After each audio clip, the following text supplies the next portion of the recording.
একটি সুখী পরিবার, একটি আদর্শিক পরিবার, জান্নাতের আলোয় আলোকিত পরিবার, ইসলামের নীতি এবং আদর্শের ভিত্তিতে সুন্দর একটি পরিবার কিভাবে আমরা গঠন করব, সুন্দর একটি পরিবার কিভাবে আমরা সাজাবো, আমরা আজকে কোরআন সুন্নাহর আলোকে সে ব্যাপারে বিস্তারিত শুনবো ইনশাআল্লাহ। সুখী পরিবার সবাই চান তো? আমি আপনাদেরকে আজ সুখী পরিবার গঠনের 13টি ফর্মুলা শোনাবো। নাম্বার 1, যাদের কাছে স্মার্টফোন আছে নোট করা শুরু করেন। 1 নাম্বার হচ্ছে একটি সুখী পরিবার গঠনের জন্য নাম্বার 1 হচ্ছে উত্তম জীবন সঙ্গী নির্বাচন করতে হবে। আপনি যখন আপনার পরিবার শুরু করবেন, আপনার দাম্পত্য জীবন শুরু করবেন, আপনি নেককার দিনদার একজন স্ত্রী চুজ করে আপনি আপনার দাম্পত্য জীবন শুরু করবেন। আমার মায়েরা, বোনেরা, মহিলা প্যান্ডেল থেকে যারা শুনছেন, সুখী পরিবার তো আপনারাও চান। সুখী পরিবার যদি চাই তাহলে নেককার দিনদার একজন ছেলেকে নির্বাচন করে ফ্যামিলি শুরু করার দরকার আছে না নেই? জবাব তো আপনারা দিলেন, তারাও মনে মনে দিয়েছে, তাই না? নেককার জীবন সঙ্গী ছাড়া পরিবারের সুখ আসবে না। এই জন্য বুখারীর বর্ণনায়, মুসলিমের বর্ণনায় হাদিস এসেছে, عن أبي هريرة رضي الله عنه عن النبي صلى الله عليه وسلم قال تنكح المرأة لأربع سيد المحدثين أبو هريرة رضي الله عنه হাদিসটি বর্ণনা করেছেন। বিশ্বনবী সাল্লাল্লাহু আলাইহি ওয়াসাল্লাম বলেছেন, বিয়ের সময় 4টি জিনিস দেখেই পুরুষেরা নারীদেরকে চুজ করে পছন্দ করে। নাম্বার 1 নাম্বার হচ্ছে লিমালিহা, মেয়ের বাবার ধন দৌলত। 2 নাম্বার হলো ওয়ালি হাসবিহা, মেয়ের বংশ মর্যাদা। 3 নাম্বার হলো ওয়ালি জামালিহা, মেয়ের রূপ সৌন্দর্য। আর 4 নাম্বার হলো ওয়ালি দীনিহা, মেয়ের দিনদারিতা। এই 4টি জিনিস দেখেই মানুষেরা বিয়ের সময় পাত্রী পছন্দ করে। বিশ্বনবী সাল্লাল্লাহু আলাইহি ওয়াসাল্লাম বললেন, এই 4টি কোয়ালিটির মধ্যে সবার আগে দিনদার মেয়েকে প্রাধান্য দাও। ফাসফার বিদাতিদ দীনি তারিবাত ইয়াদাক, সবার আগে দিনদার মেয়েকে প্রাধান্য দাও। কারণ একটা মেয়ে যতই সুন্দরী আর রূপসী হোক না কেন, তার বাবার যতই ধন দৌলত থাকুক না কেন, আর সে যত ভালো বংশের মেয়ে হোক না কেন, তার মধ্যে যদি দিনদারিতা না থাকে, তার মধ্যে যদি নামাজ না থাকে, তার মধ্যে যদি পর্দা না থাকে, তার মধ্যে যদি কোরআন তেলাওয়াতের অভ্যাস না থাকে, তার মধ্যে যদি নিয়মিত জিকির আজকার তাসবিহ তাহলিলের অভ্যাস না থাকে, তার মধ্যে যদি দিনদারিতা না থাকে, এমন দিনহীনা নারীকে বিয়ে করে ফ্যামিলি শুরু করলে আপনার ঘরটা জাহান্নামে পরিণত হয়ে যাবে। আর মেয়েটা যদি দেখতে সুন্দরী কম হয়, রূপসী যদি কম হয়, তার বাবার ধন দৌলত যদি কম হয়, মেয়েটার বংশ মর্যাদাও যদি ভালো না হয়, মেয়েটা যদি গরিব হয়, কিন্তু তার মধ্যে যদি দিনদারিতা থাকে, তার মধ্যে যদি নামাজ থাকে, তার মধ্যে যদি পর্দা থাকে, তার মধ্যে যদি জিকির আজকার কোরআন তেলাওয়াতের অভ্যাস থাকে, এমন দিনদার মেয়েকে পছন্দ করে বিয়ে করে সংসার শুরু করলে আপনার ঘরটা জান্নাতের রঙে রঙিন হয়ে যাবে। ইবনে মাজার বর্ণনায় বিশ্বনবী সাল্লাল্লাহু আলাইহি ওয়াসাল্লাম বলেছেন, আদ-দুনিয়া কুল্লুহা মাতা' ওয়া খায়রু মাতা'আদ দুনিয়া আল মারআতুস সালিহা। দুনিয়ায় যা কিছু দেখো, দুনিয়ার সব কিছুই হলো সম্পদ। দুনিয়ার সকল সম্পদের মধ্যে নেককার নারী হচ্ছে সর্বশ্রেষ্ঠ সম্পদ। গাড়ি, বাড়ি, ইন্ডাস্ট্রি, ক্ষমতা, পাওয়ার, এগুলো মানুষের জন্য শ্রেষ্ঠ সম্পদ নয়। একজন পুরুষের জন্য দুনিয়ার সবচাইতে শ্রেষ্ঠ সম্পদ হচ্ছে তার দিনদার নেককার স্ত্রী, ঠিক কি না? ঠিক একজন নারীর জন্য দুনিয়ার সবচাইতে শ্রেষ্ঠ সম্পদ হচ্ছে একজন দিনদার স্বামী। আপনার জীবন সঙ্গী যদি দিনদার না হয়, নেককার না হয়, প্রিয় ভাইয়েরা, আপনার জীবনটা একেবারে বরবাদ হয়ে যাবে, পরিবারের সুখ শান্তি থাকবে। বিশ্বনবী সাল্লাল্লাহু আলাইহি ওয়াসাল্লাম বললেন, আরবাউন মিনাস সাআদা, 4টি জিনিস মানুষের জীবনে সৌভাগ্য নিয়ে আসে। 4টি জিনিস মানুষের জীবনে সুখ শান্তি সমৃদ্ধি নিয়ে আসে। 1 নম্বর হলো আল মারআতুস সালিহা, নেককার স্ত্রী। 2 নম্বর হলো ওয়াল মাসকানুল ওয়াসিআ, প্রশস্ত বাড়ি। 3 নম্বর হলো ওয়াল জারুস সালিহ, ভালো প্রতিবেশী। 4 নম্বর হলো ওয়াল মারকাবুল হানি, উত্তম বাহন। এই 4টি জিনিস যারা পেয়েছে, দুনিয়ার সুখ শান্তি আর সৌভাগ্য তারা তাদের জীবনে পেয়েছে। সৌভাগ্যের আলামত কয়টি সবাই বলেন তো? 4টি। তার মধ্যে প্রথমটি হচ্ছে নেককার স্ত্রী, দিনদার স্ত্রী। সৌভাগ্যের আলামত যদি হয় 4টি, একটু অনুমান করে বলেন তো দুর্ভাগ্যের আলামত হতে পারে কয়টি? দুর্ভাগ্যের আলামত 4টি। রাসূল করিম সাল্লাল্লাহু আলাইহি ওয়াসাল্লাম বলছেন আরবাউন মিনাশ শাকা, 4টি জিনিস মানুষের জীবনে দুর্ভাগ্য নিয়ে আসে। এর মধ্যে 1 নাম্বারই হচ্ছে আল মারআতুস সু, খারাপ স্ত্রী। 2 নাম্বার হচ্ছে ওয়াল মাসকানুদ দাইয়িক, সংকীর্ণ বাড়ি। আর 3 নাম্বার হচ্ছে ওয়াল জারুস সু, খারাপ প্রতিবেশী। নাম্বার 4। 4 নাম্বার হচ্ছে ওয়াল মারকাবুস সু, খারাপ বাহন যেটি চলে না। তো মানুষের জীবনে দুর্ভাগ্যের প্রধান কারণ হয়ে দাঁড়ায় যদি স্ত্রী দিনদার না হয়, আর সৌভাগ্যের কারণ হয়ে দাঁড়ায় যদি জীবনে উত্তম একজন জীবন সঙ্গী থাকে। সম্মানিত ভাইয়েরা, একজন উত্তম জীবন সঙ্গী, দিনদার জীবন সঙ্গী আপনার জন্য কত বড় নিয়ামত দেখেন। রাসূল করিম সাল্লাল্লাহু আলাইহি ওয়াসাল্লাম বলেছেন মান রাযাকাহুল্লাহু ইমরাআতান সালিহা ফাকাদ আ'আনাহু আলা শাতরি দীনি, আল্লাহ তাআলা যাকে একজন নেককার স্ত্রী দিয়েছেন, ওই লোকটাকে আল্লাহ পাক ইসলামের অর্ধেক দিয়ে দিয়েছেন। আপনার স্ত্রী যদি নেককার হয়, আপনাকে দ্বীনের পথে অগ্রসর করে দিবে। মা বোনদেরকে বলছি, আপনার স্বামী যদি দিনদার হয়, আপনাকেও সে দ্বীনের পথে উৎসাহিত করবে, দ্বীনের পথে চলতে উদ্বুদ্ধ করবে। প্রিয় ভাইয়েরা, আপনার স্ত্রী যদি খারাপ হয়, কপালে খারাপই আছে। সারাদিন অফিসের কাজ শেষ করে, ব্যবসা বাণিজ্যের কাজ শেষ করে ক্লান্ত শরীর নিয়ে যদি বাসায় আসেন, স্ত্রী যদি ভালো হয়, কলিং বেল দেওয়ার আগেই দেখবেন সে দাঁড়িয়ে আছে। কারণ আপনার স্ত্রী জানে কখন আপনি বাসায় ফিরবেন। গ্রামে গঞ্জে যারা থাকেন, কলিং বেল তো নাই বাসায়, অসুবিধা নাই। দেখবেন আপনি আসার আগে আপনার প্রিয়তমা স্ত্রী আপনার জন্য আপনার লুঙ্গি, টাওয়েল বা গামছা, গোসলের সব সরঞ্জাম আগে থেকে রেডি করে রেখেছে। আপনি যখন বাথরুমে যাবেন, বাথরুমটাকে ক্লিন পাবেন, ওয়াশরুমটাকে ক্লিন পাবেন। আপনার স্ত্রী আপনার জন্য আগে থেকেই নিজের হাতে সব ক্লিন করে রাখবে। আপনি গোসল শেষ করে আসলেন, গোসল শেষ করে যখন বের হলেন, পেটে তো ক্ষুধা, খাবার দাবার খেতে হবে। দেখবেন স্ত্রীটা যদি ভালো হয়, দিনদার হয়, নেককার হয়, দেখা যাবে আপনার পছন্দের সবগুলো মেনু ডাইনিং টেবিলে সাজিয়ে রেখেছে। আপনি খাওয়া দাওয়ার পরে চা খাওয়ার অভ্যাস রয়েছে, বলা লাগবে না। দেখবেন চা কফি যাই খেতে চান সব আপনার সামনে রেডি করে নিয়ে আসবে। আর স্ত্রী যদি খারাপ হয়, উল্টো বিপরীত চিত্র ঘটবে। বাসায় এসে কলিং বেল চাপবেন, সে ঘুমায় থাকবে।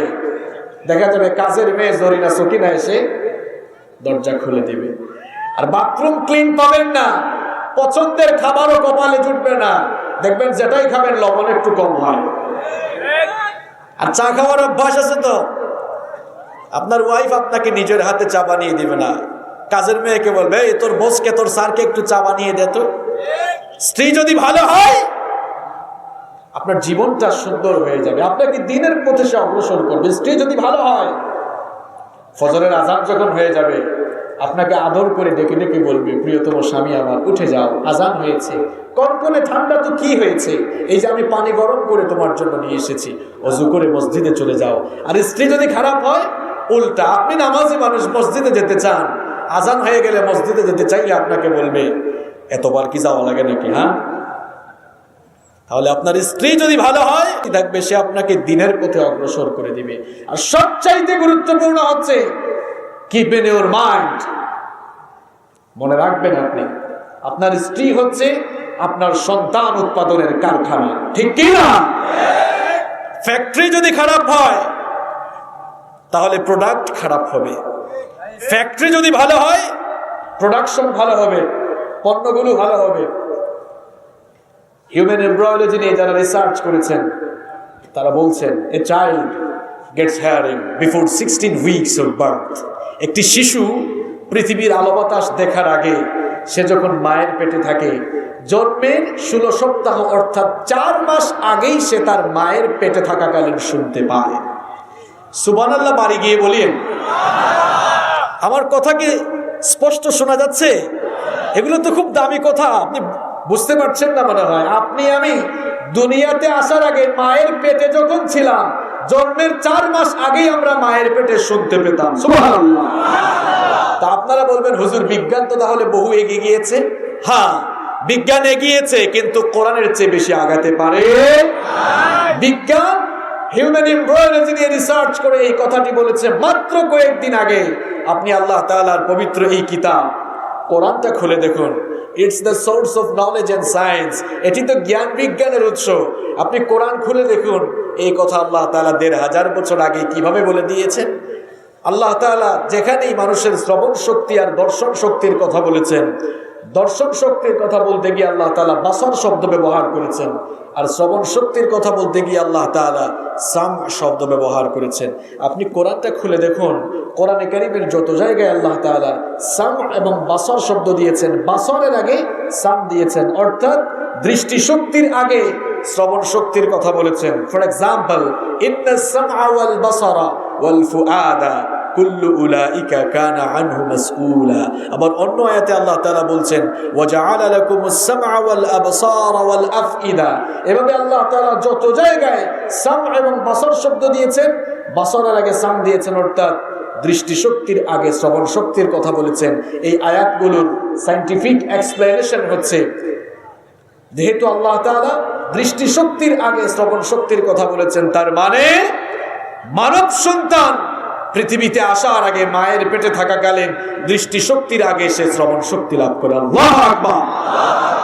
তাহলে সন্তান যেহেতু পেটের ভেতরেই শোনে, আপনার স্ত্রী যদি খারাপ হয়, আপনার সন্তানকে প্রেগন্যান্সিতে নিয়ে আপনার সন্তানটাকে পেটে ধারণ যখন আপনার স্ত্রী করবে, স্ত্রী যদি খারাপ হয়, সন্তানকে পেটে নিয়ে সারাদিন মুভি দেখবে, সিরিয়াল দেখবে, হিন্দি গান শুনবে, যেহেতু সন্তান পেটের ভেতরে জন্মের আগে শুনতে পায়। এটি কোরআনের কথা, এটি বিজ্ঞানেরও কথা। তাহলে আপনার স্ত্রী যদি আপনার সন্তানকে নিয়ে, সন্তানকে পেটে নিয়ে সারাদিন হিন্দি সিরিয়াল দেখে, নাটক দেখে, সিনেমা দেখে, ওই সিনেমার সাউন্ড, গানের সাউন্ড মনে হয় সন্তানের কানে যায় না। কথা কন না কেন? যায় কিনা? ফ্যাক্টরি খারাপ, প্রোডাক্ট খারাপ হবে, ওই মহিলার পেট থেকে যেই সন্তানগুলো বের হবে সবগুলো ডিজে মার্কা সন্তান হবে। কারণ মায়ের পেটে তো সব সময় ঝাঁকানাকা শুনেছি। এখন তো ঝাঁকানাকার জন্য পাগল। এরপরে আবার জন্মের পরে হুজুরের কাছে এনে বলে, হুজুর একটু দোয়া করেন না, ছেলেটা তো মক্তবে যায় না। আপনার ছেলে মক্তবে যাবে, পেটে নিয়ে তো সব সময় ঝাঁকানাকা শুনছেন, এখন তো ঝাঁকানাকা শোনার জন্যই পাগল। ঠিক কি না? আর আপনার ফ্যাক্টরি যদি ভালো হয়, আপনার স্ত্রী যদি ভালো হয়, আল্লাহওয়ালা হয়, নামাজি হয়, তাহলে অবস্থা বিপরীত ঘটবে। আপনার কলিজার টুকরা সন্তানকে আপনার স্ত্রী যখন গর্ভধারণ করবে, কলিজার টুকরা সন্তানকে পেটে নিয়ে নামাজ আদায় করবে, তাহাজ্জুদ পড়বে, জিকির আজকার করবে, কোরআন তেলাওয়াত করবে, পেটের ভেতরে সন্তান ও কোরআনের সাউন্ড শুনবে, জিকিরের সাউন্ড শুনবে, ওই দিনদার মহিলার পেট থেকে যে সন্তানগুলো বের হবে, আল্লাহর কসম ওই সন্তানগুলো আবু বকরের মতো, ওমরের মতো কোরআনের জন্য পাগল পারা হয়ে যাবে। আপনার ফ্যাক্টরি ঠিক করেন, আপনার ফ্যাক্টরি তো ঠিক নাই, এই জন্য তো অবস্থা খারাপ। প্রিয় ভাইয়েরা, এই জন্য সুখী পরিবার যদি চাই, তাহলে সুখী পরিবারের প্রধান উপাদান উত্তম জীবন সঙ্গী নির্বাচন করতে হবে। যুবক আর তরুণ ভাইয়েরা, তোমরা যারা বিয়ে করো নাই, বিয়ে করতে চাও কি চাও না? বিয়ের কথা শুনলে তো তোমরা খুব খুশি। তো বিয়ের সময় শুধু সুন্দরী মেয়ে দেখেই দৌড় দিও না। তোমরা তো সুন্দরী মেয়ে দেখলে তোমাদের মাথা ঠিক থাকে না। কেউ কেউ বলে হুজুর মাথা নষ্ট, তো এত মাথা নষ্ট করিও না। শুধু সুন্দরী আর রূপসী মেয়ে দেখলেই দৌড় দিও না। মেয়েটা নামাজি কিনা, পর্দা করে কিনা, কোরআন তেলাওয়াত করে কিনা, দিন মানে কিনা, এটা দেখার দরকার আছে না নাই? আমার বোনেরা যারা এখনো বিয়ে করেন নাই, মহিলা প্যান্ডেলে আছে না, তাদেরকে বলবো শুধুমাত্র টাকাওয়ালা ছেলে, একটু সুন্দর ছেলে আর পথ দেখলে তো হয়েছেই, এইরকম ছেলে পেলে দেখলেই বিয়ের জন্য পাগল হয়ে যায় না। ছেলেটার মুখে রাসূলের দাড়ি আছে কিনা, নামাজ আদায় করে কিনা, কোরআনের আন্দোলন করি কিনা, দিন মানে কিনা, ইসলামী আন্দোলন করি কিনা, এগুলো দেখো। এগুলো দেখে একটা ছেলেকে পছন্দ করে তাকে বিয়ে করো, ঘরটাকে জান্নাতের আলোয় আলোকিত করে দিবেন কি? অবিবাহিত ছেলে মেয়েদের উদ্দেশ্যে বললাম, এখন ছেলে মেয়েদের মা বাপদের উদ্দেশ্যে কথা না বললে তো হয় না।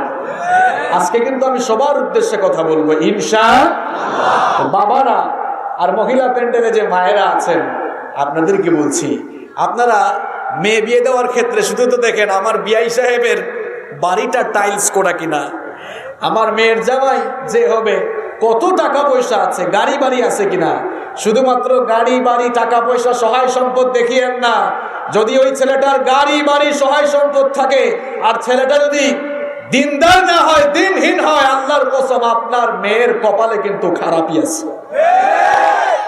মেয়েটার জীবনে যদি সুখ শান্তি চান, দিনদার ছেলে দেখে মেয়েকে বিয়ে দেন। আর ছেলে বিয়ে দেওয়ার ক্ষেত্রে শুধুমাত্র মেয়ের বাবার বংশ, টাকা পয়সা, স্ট্যাটাস, পার্সোনালিটি, এগুলোর দিকে খেয়াল করিয়েন না। মেয়েটা নামাজি কিনা, পর্দা করে কিনা, দিনদার কিনা, এটা দেখার দরকার আছে না নাই?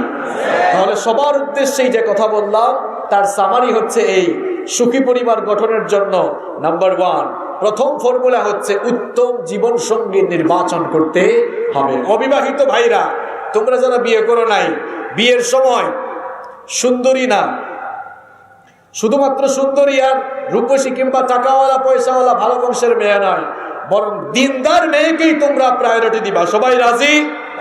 সবাই রাজি? কারা কারা রাজি হাত তুলে দেখাও। কি ব্যাপার, বিয়াতিরাও হাত তুলছে নাকি? আবার বিয়ে করতে চায় নাকি? শখ আছে না? ঠিক আছে, হাত তুলেন আবার। এবার বাবারা যারা এসেছেন, আপনারা ছেলে মেয়েদের বিয়ে দেওয়ার ক্ষেত্রে দিনদার ছেলে মেয়েকে প্রায়োরিটি দিবেন। সবাই রাজি আছেন? কারা কারা রাজি হাত তুলেন। অবিবাহিতরাও দেখি হাত তুলছে। তোমাকে তো ছেলে মেয়ে থাকবে কেমন, এখানে তো বিয়েও করো নাই, তো ভবিষ্যতে হবে ইনশাআল্লাহ। আমি কিন্তু যেখানেই আলোচনা করি আমার একটা অভ্যাস, সব মুখস্থ করে ছাড়ি। বুঝতে পেরেছেন? আপনাদেরকেও আজকে এই 13টা পয়েন্ট মুখস্থ করাবো ইনশাআল্লাহ। তাহলে বলেন তো, সুখী পরিবারের জন্য 1 নাম্বার কি দরকার? উত্তম জীবন সঙ্গী। ক্লিয়ার নাকি কোনো ভেজাল আছে? আচ্ছা, সুখী পরিবার গঠনের 2 নাম্বার ফর্মুলা হচ্ছে হাজবেন্ড ওয়াইফ, স্বামী স্ত্রীর মধ্যে সুসম্পর্ক তথা পারস্পরিক সম্মানজনক আচরণ থাকা। আপনারা আপনাদের স্ত্রীদের সাথে ভালো আচরণ করবেন, সম্মানজনক ভাষায় কথা বলবেন, রোমান্স করবেন, ভালোবাসা বিনিময় করবেন, মহব্বত করবেন, সম্মান করবেন। বোনেরা যারা আছেন, হাজবেন্ডকে সম্মান করবেন, তার আনুগত্য করবেন, খেদমত করবেন, তখনই সংসারটাকে সুখ শান্তি দিয়ে ভরে দিবেন কে? ভাবিদের সাথে আপনারা ভালো আচরণ করেন তো, নাকি ঘরে গিয়ে বলেন, এই আব্দুল্লাহর মা কোথায়, এদিকে আয়, এরকম বলেন নাকি? এদিকে আয় বলবেন না, বলেন এদিকে আসো। একটু ভালোবাসার সুরে ডাকেন, দেখবেন ডাক দিতে দেরি হবে, কাছে আসতে দেরি। স্ত্রীদের সাথে ভালো আচরণ করবেন, নিজের ওয়াইফের সাথে কখনো খারাপ আচরণ করবেন না। আপনি যদি আপনার সংসারে বরকত চান, জীবনে যদি বরকত চান, জীবনে যদি কল্যাণ চান, এই লোকগুলো উঠে কেন? এরা কি এদের ওয়াইফের সাথে খারাপ ব্যবহার করে নাকি? এদেরকে ধরেন। আমার আলোচনা শেষ হওয়ার আগে কিন্তু উঠার কোনো সুযোগ নাই। যারাই উঠবেন একদম গায়ে গায়ে গিরায় গিরায় লাগাই দিব। কথা ক্লিয়ার? নিজের জীবনে যদি বরকত চান, নিজের জীবনে যদি কল্যাণ চান, সুখ আর সমৃদ্ধি দিয়ে যদি নিজের জীবনটাকে সুন্দর করে সাজাতে চান, তাহলে নিজের স্ত্রীর সাথে ভালো আচরণ করেন। কোরআনে কারীমের 4 নাম্বার সূরা সূরাতুন নিসা এর 19 নাম্বার আয়াতের শেষাংশে আল্লাহ পাক সুন্দর করে বললেন, ওয়াশিরুহুন্না বিল মারুফ ফাইন কারিহতুমুহুন্না ফাআসা আন তাকরাহু শাইআন ওয়া ইয়াজআলাল্লাহু ফীহি খায়রান كثيرا আল্লাহ তাআলা বললেন তোমরা তোমাদের স্ত্রীদের সাথে উত্তম আচরণ করো, ভালো ব্যবহার করো। তোমরা যদি তোমাদের স্ত্রীদেরকে অপছন্দ করো, তাদেরকে যদি ভালো না বাসো, তাদের সাথে যদি অসম্মানজনক আচরণ করো, তাহলে জেনে রেখো এমন জিনিসটাকে তুমি অপছন্দ করলে যার মধ্যে আল্লাহ পাক তোমার জীবনের কল্যাণ রেখেছিলেন। কথাটা কার? কত বড় কথা আপনি চিন্তা করেছেন? আল্লাহ তাআলা বললেন তোমাদের স্ত্রীদের সাথে ভালো আচরণ করো। আর জেনে রেখো তুমি যদি তোমার স্ত্রীকে অপছন্দ করো, এমন জিনিসটাকেই তুমি অপছন্দ করে নে যার মধ্যে আল্লাহ তাআলা তোমার জীবনের কল্যাণ রেখেছেন। আল্লাহু আকবার। এই জন্য খবরদার, জীবনে যদি কল্যাণ চান, নিজের স্ত্রীর সাথে ভালো আচরণ করবেন, সুন্দর আচরণ করবেন, তার সাথে সম্মানজনক ভাষায় কথা বলবেন, তাকে সময় দিবেন, তার সাথে উত্তম আচরণ করবেন। আমরা তো আমাদের স্ত্রীদের সাথে কাজের মেয়ে জরিনা সকিনার মতো ব্যবহার করি। আপনারা বিশ্বনবীর জীবনী পড়েন, বিশ্বনবীর বায়োগ্রাফি পড়ে দেখেন, আমার নবী সাল্লাল্লাহু আলাইহি ওয়াসাল্লাম নিজের স্ত্রীদের সাথে কত সুন্দর ভালোবাসার সম্পর্ক তিনি করেছেন। নিজের স্ত্রীদের সাথে কেমন ভালোবাসা দিয়ে আচরণ, নিজের স্ত্রীদেরকে কত বেশি ভালোবাসতেন, কত সুন্দর আচরণ আমার নবী তার স্ত্রীদের সাথে করতেন। বিশ্বনবী সাল্লাল্লাহু আলাইহি ওয়াসাল্লামের প্রিয়তমা স্ত্রী আমাদের মা উম্মুল মুমিনিন আয়েশা রাদিয়াল্লাহু আনহা বলেছেন, আমার নবী আমাকে এত ভালোবাসতেন, আমার নাম তো ছিল আয়েশা, আমার নবী আদর করে মাঝে মাঝে আমাকে আয়েশ ডাকতেন, আবার মাঝে মাঝে আদর করে আমাকে হুমায়রা বলে ডাকতেন। হুমায়রা এটা কি বাংলা না আরবি শব্দ? হুমায়রা অর্থ কি জানেন? লাল সুন্দরী বউ। এর মানে হচ্ছে হুমায়রা মানে হচ্ছে আমার লাল টুকটুকি বউ। সুবহানাল্লাহ। আপনি তো আপনার বউকে সুন্দর নামে ডাকেনও না, ঘরে গিয়ে একদম নবাবজাদা সলিমুল্লাহর মতো কিংবা নিজের চেহারাকে একদম পাড়ার মতো করে এরপরে ডাক দেয়, কই গো এদিকে এদিকে আসো, এরকম বলে কিনা? একটু সুন্দর করে ডাকেন না। আপনার ওয়াইফকে আপনি নিজের পছন্দের নামে ডাকেন। স্বয়ং রাসূল করিম সাল্লাল্লাহু আলাইহি ওয়াসাল্লাম তার স্ত্রীকে আদর করে হুমায়রা ডাকলেন, লাল সুন্দরী বউ ডাকলেন। আপনিও ডাকেন না, আমার লাল টুকটুকি বউটা কই গো একটু আসো, এরকম ডাকছেন নাকি কখনো? এরকম তো ডাকেন না। আপনি আদর করে যা মন চায় ডাকেন, টিয়া পাখি, ময়না পাখি, টুনটুনি, যা মন চায় ডাকেন, কোনো অসুবিধা আছে? বিয়ের আগে কোনো মেয়ের দিকে তাকালেই গুনাহ। বিয়ের আগে কোনো মেয়ের দিকে যদি আপনি তাকান, যদি আপনি তার দিকে তাকান, কোন নজরে তাকান, গুনাহ। কিন্তু বিয়েটা কত বড় রহমত দেখেন। বিয়ের পরে আপনি আপনার বউয়ের দিকে শুধু তাকানোই নয়, যতবার ভালোবেসে কথা বলবেন, যতবার তার সংস্পর্শে যাবেন, যতবার তাকে টাচ করবেন, ততবার আল্লাহ আমলনামায় সওয়াব দিবেন। কি পবিত্র সম্পর্ক! নিজের স্ত্রীকে সুন্দর নামে ডাকেন। বিশ্বনবী সাল্লাল্লাহু আলাইহি ওয়াসাল্লাম কতটা রোমান্টিক ছিলেন শুনেন। আপনারা তো বিশ্বনবীর জীবনী পড়েন না, বিশ্বনবীর বায়োগ্রাফি পড়েন না। বিশ্বনবীর সিরাত যদি পড়তেন তাহলে বিশ্বনবীর পারিবারিক জীবন সম্পর্কে জানতে পারতেন। বিশ্বনবী সাল্লাল্লাহু আলাইহি ওয়াসাল্লাম তার বিবিদের সাথে কত সুন্দর আচরণ করেছেন। আম্মা জান আয়েশা রাদিয়াল্লাহু আনহা বলেছেন, আমার নবী আমার কোলে মাথা রেখে আমাকে শুয়ে শুয়ে গল্প শুনিয়েছে। সুবহানাল্লাহ, বাড়ি গিয়ে বলিয়েন। আপনি আপনার ওয়াইফকে মাঝে মাঝে গল্প শোনান তো, কোলে মাথা রেখে একটু রোমান্টিক আলাপ করেন তো। এগুলো তো রাসূলুল্লাহর সুন্নাহ। কারণ আম্মা জান আয়েশা রাদিয়াল্লাহু আনহার কোলে মাথা রেখে আমার নবী তাকে গল্প শুনিয়েছেন, ঠিক কি না? আপনার পরিবারে সুখ শান্তি আসবে কেমনে? নিজের বউয়ের সাথে তো একটু রোমান্স নাই, ভালোবাসা নাই, ভালোবাসার সম্পর্ক নাই, মহব্বত নাই, আপনার ঘরে সুখ আসবে কেমনে বলেন? বিশ্বনবী সাল্লাল্লাহু আলাইহি ওয়াসাল্লামের পারিবারিক জীবন আপনি স্টাডি করে দেখেন। বিশ্বনবী সাল্লাল্লাহু আলাইহি ওয়াসাল্লাম তার বিবিদের সাথে কত সুন্দর আচরণ করেছেন। আম্মা জান আয়েশা রাদিয়াল্লাহু আনহা বলেছেন, আমি যেই গ্লাসে পানি পান করতাম, আমার নবী সাল্লাল্লাহু আলাইহি ওয়াসাল্লাম আমি যেই গ্লাসে যেখানে ঠুট লাগিয়ে পানি পান করতাম, ওই গ্লাসটার ওই অংশ যেখানে আমি ঠুট লাগাতাম, ওইখানে আমার নবী ঠুট লাগিয়ে ওই গ্লাস থেকে পানি পান করতেন। ভাবির সাথে যখন খেতে বসবেন, এক গ্লাসে পানি খাবেন। গ্লাস দুইটা থাকে কেন? একটা গ্লাস রাখেন, একটাতে দুজনে খান। চায়ের কাপ একটা রাখেন না, কফির কাপ একটা রাখেন, এক কাপে দুইজনেই চুমুক দেন। ভালোবাসা বাড়িয়ে দিবেন কে? এগুলো কি আজে বাজে কথা?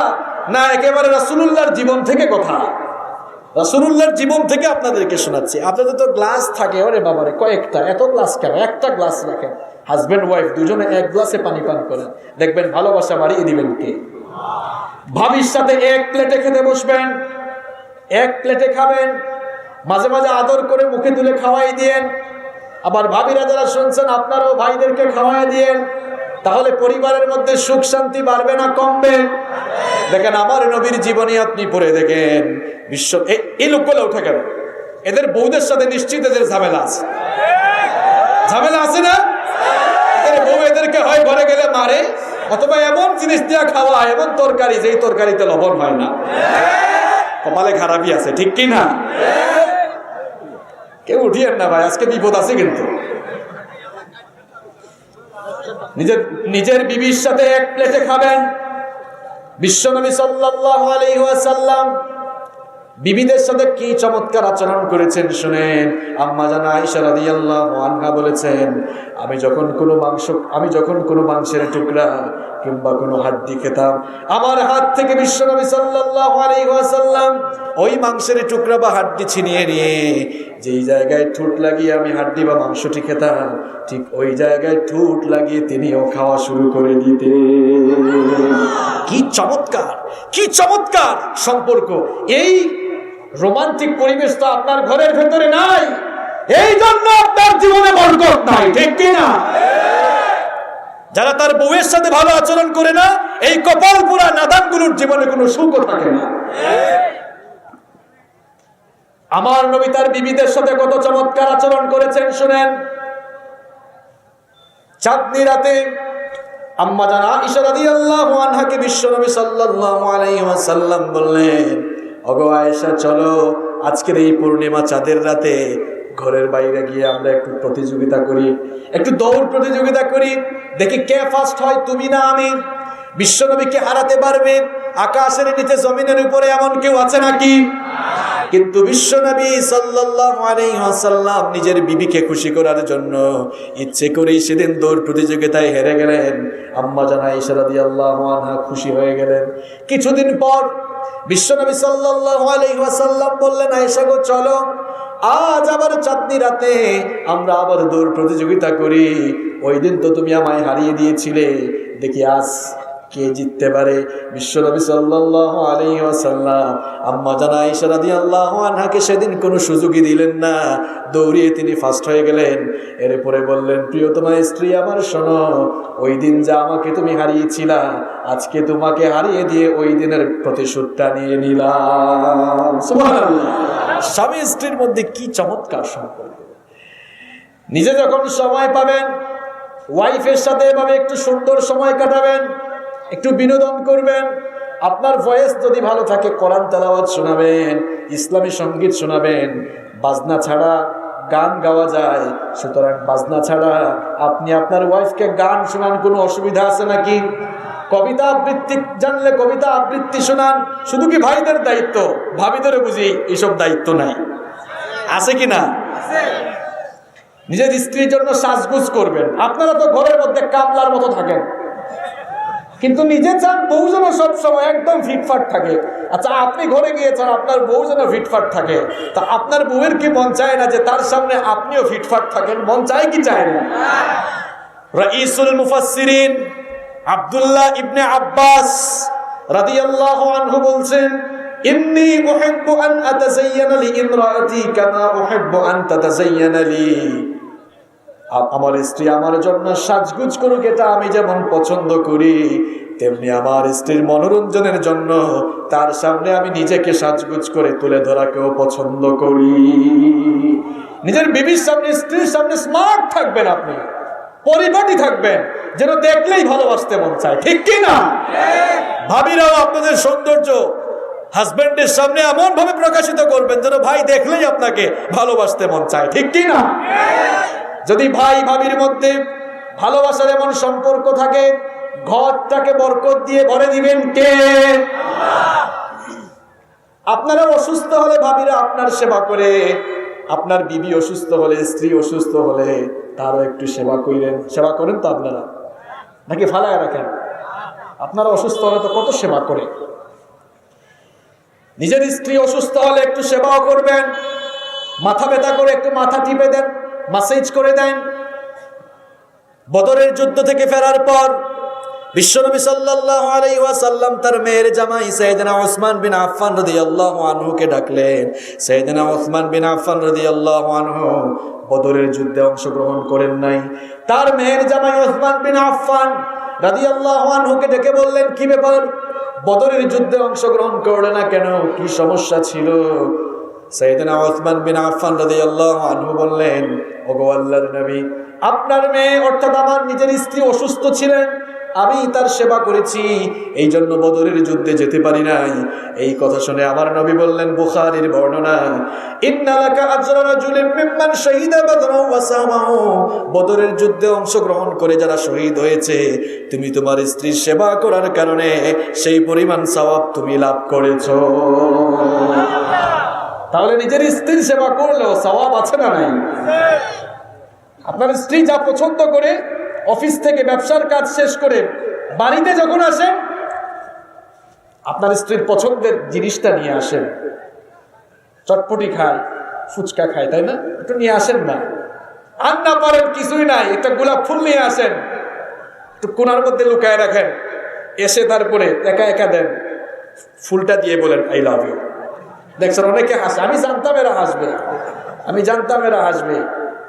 অন্য মেয়েকে আই লাভ ইউ যতবার বলবেন ততবার গুনাহ, আর নিজের বউকে ডেইলি যতবার আই লাভ ইউ বলবেন ততবার সওয়াব হবে। সুবহানাল্লাহ। যাকে বলা দরকার জায়গা মতোই তো বলবেন। প্রত্যেকদিন নিজের বউকে হাজার হাজার বার আই লাভ ইউ বলেন, ভালোবাসা বাড়বে না কমবে? আই লাভ ইউ বলবেন না, একটু সো মাচ বাড়ায় বলবেন, বলবেন I love you so much. পারবেন তো? আমাদের ঘরে সুখ শান্তি নাই কেন? হাজব্যান্ড ওয়াইফের মধ্যে মিসআন্ডারস্ট্যান্ডিং, আন্ডারস্ট্যান্ডিং ভালো না, এই জন্যই ফ্যামিলিগুলো ধ্বংস হয়ে যাচ্ছে, ঠিক কি না? বিবাহ বার্ষিকী যখন আসবে একটু গিফট করেন, মাঝে মাঝে সময় পাইলে গিফট করবেন, তখন আপনার ফ্যামিলিতে বরকত বাড়িয়ে দিবেন কে? এখন ভাবিরা আজকে খুব খুশি যে হুজুর আমাদের পক্ষে সব কথা আজকে বলে গেছে, আজকে বাসায় আসো না, মজা বুঝাবো, এরপর কোনো কিছুই তো মানো না। এবার ভাবিদের উদ্দেশ্য কিছু বলার দরকার আছে না নেই? আপনারাও তো নিজের স্বামী রেখে ঘর থেকে বের হওয়ার সময় লিপস্টিক, আস্কারা মাস্কারা কত কিছু আছে, সব কিছু লাগায় বের হন, অথচ নিজের স্বামীর সামনে কখনো সাজগুজ করেন না, এমন মহিলা আছে না নাই? নিজের স্বামীর সামনে আপনার সৌন্দর্যটা তুলে ধরেন, যেন আপনাকে দেখলেই আপনার স্বামীর ভালোবাসতে মন চায়। নিজের স্বামীর সামনে সৌন্দর্য প্রকাশ করেন, নিজের স্বামীর আনুগত্য করেন, স্বামীর খেদমত করেন, স্বামীকে সন্তুষ্ট করেন, কারণ আপনার স্বামী আপনার জন্য অনেক বড় নেয়ামত। স্বামীকে সন্তুষ্ট করেন। বিশ্বনবী সাল্লাল্লাহু আলাইহি ওয়াসাল্লাম বলেছেন, লাউ কুনতু আমিরান আহাদান আন ইয়াসজুদা লি আহাদিন লা আমারতুল মারআতা আন তাসজুদা লি যাওজিহা। দুনিয়ায় মানুষ মানুষকে সাজদা দেওয়া হারাম, দুনিয়ায় মানুষ মানুষকে সাজদা দেওয়া যদি জায়েজ হতো, তাহলে আমি পৃথিবীর সমস্ত নারীদেরকে অর্ডার দিতাম তারা যেন প্রত্যেক দিন তাদের স্বামীদেরকে সাজদা দেয়। আল্লাহু আকবার। বিশ্বনবী বললেন, ততদিন পর্যন্ত একজন মহিলা তার রবের হক, আল্লাহর হক আদায় করতে পারবে না যতদিন না ওই মহিলা তার স্বামীর হক আদায় করতে পারে। বিশ্বনবী সাল্লাল্লাহু আলাইহি ওয়াসাল্লাম বললেন, ইযা সাল্লাত আল মারআতু খামসাহা ওয়া সামাত শাহরাহা ওয়া হাফিজাত ফারজাহা ওয়া আতাআত যাওজাহা, যেই মহিলা 5 ওয়াক্ত নামাজ আদায় করবে, রমজান মাসে রোজা রাখবে, নিজের সতীত্ব হেফাজত করবে আর স্বামীর জানা আনুগত্য করবে, সেই মহিলাকে কিয়ামতের দিন আল্লাহ তাআলা যে বলবেন, যেই গেট দিয়ে ঢুকতে মন চায় জান্নাতের, সেই গেট দিয়ে ঢুকে আমার জান্নাতের ভেতরে তুমি দাখিল হয়ে যাও। এজন্য আমার মা বোনদেরকে বলবো, নিজের হাজবেন্ডের খেদমত করেন, তার সেবা করেন, তাকে মন প্রাণ উজাড় করে ভালোবাসেন।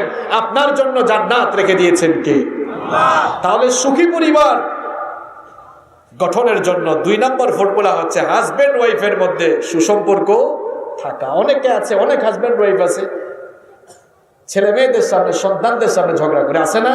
ওই যে ওই ভাই ঝগড়া করে, এই জন্য উঠে গেছে। এই যে উনি ঝগড়া করে বউর সাথে, দেখছেন? খবরদার, উঠলেই কিন্তু উপরে পড়বে আজকে।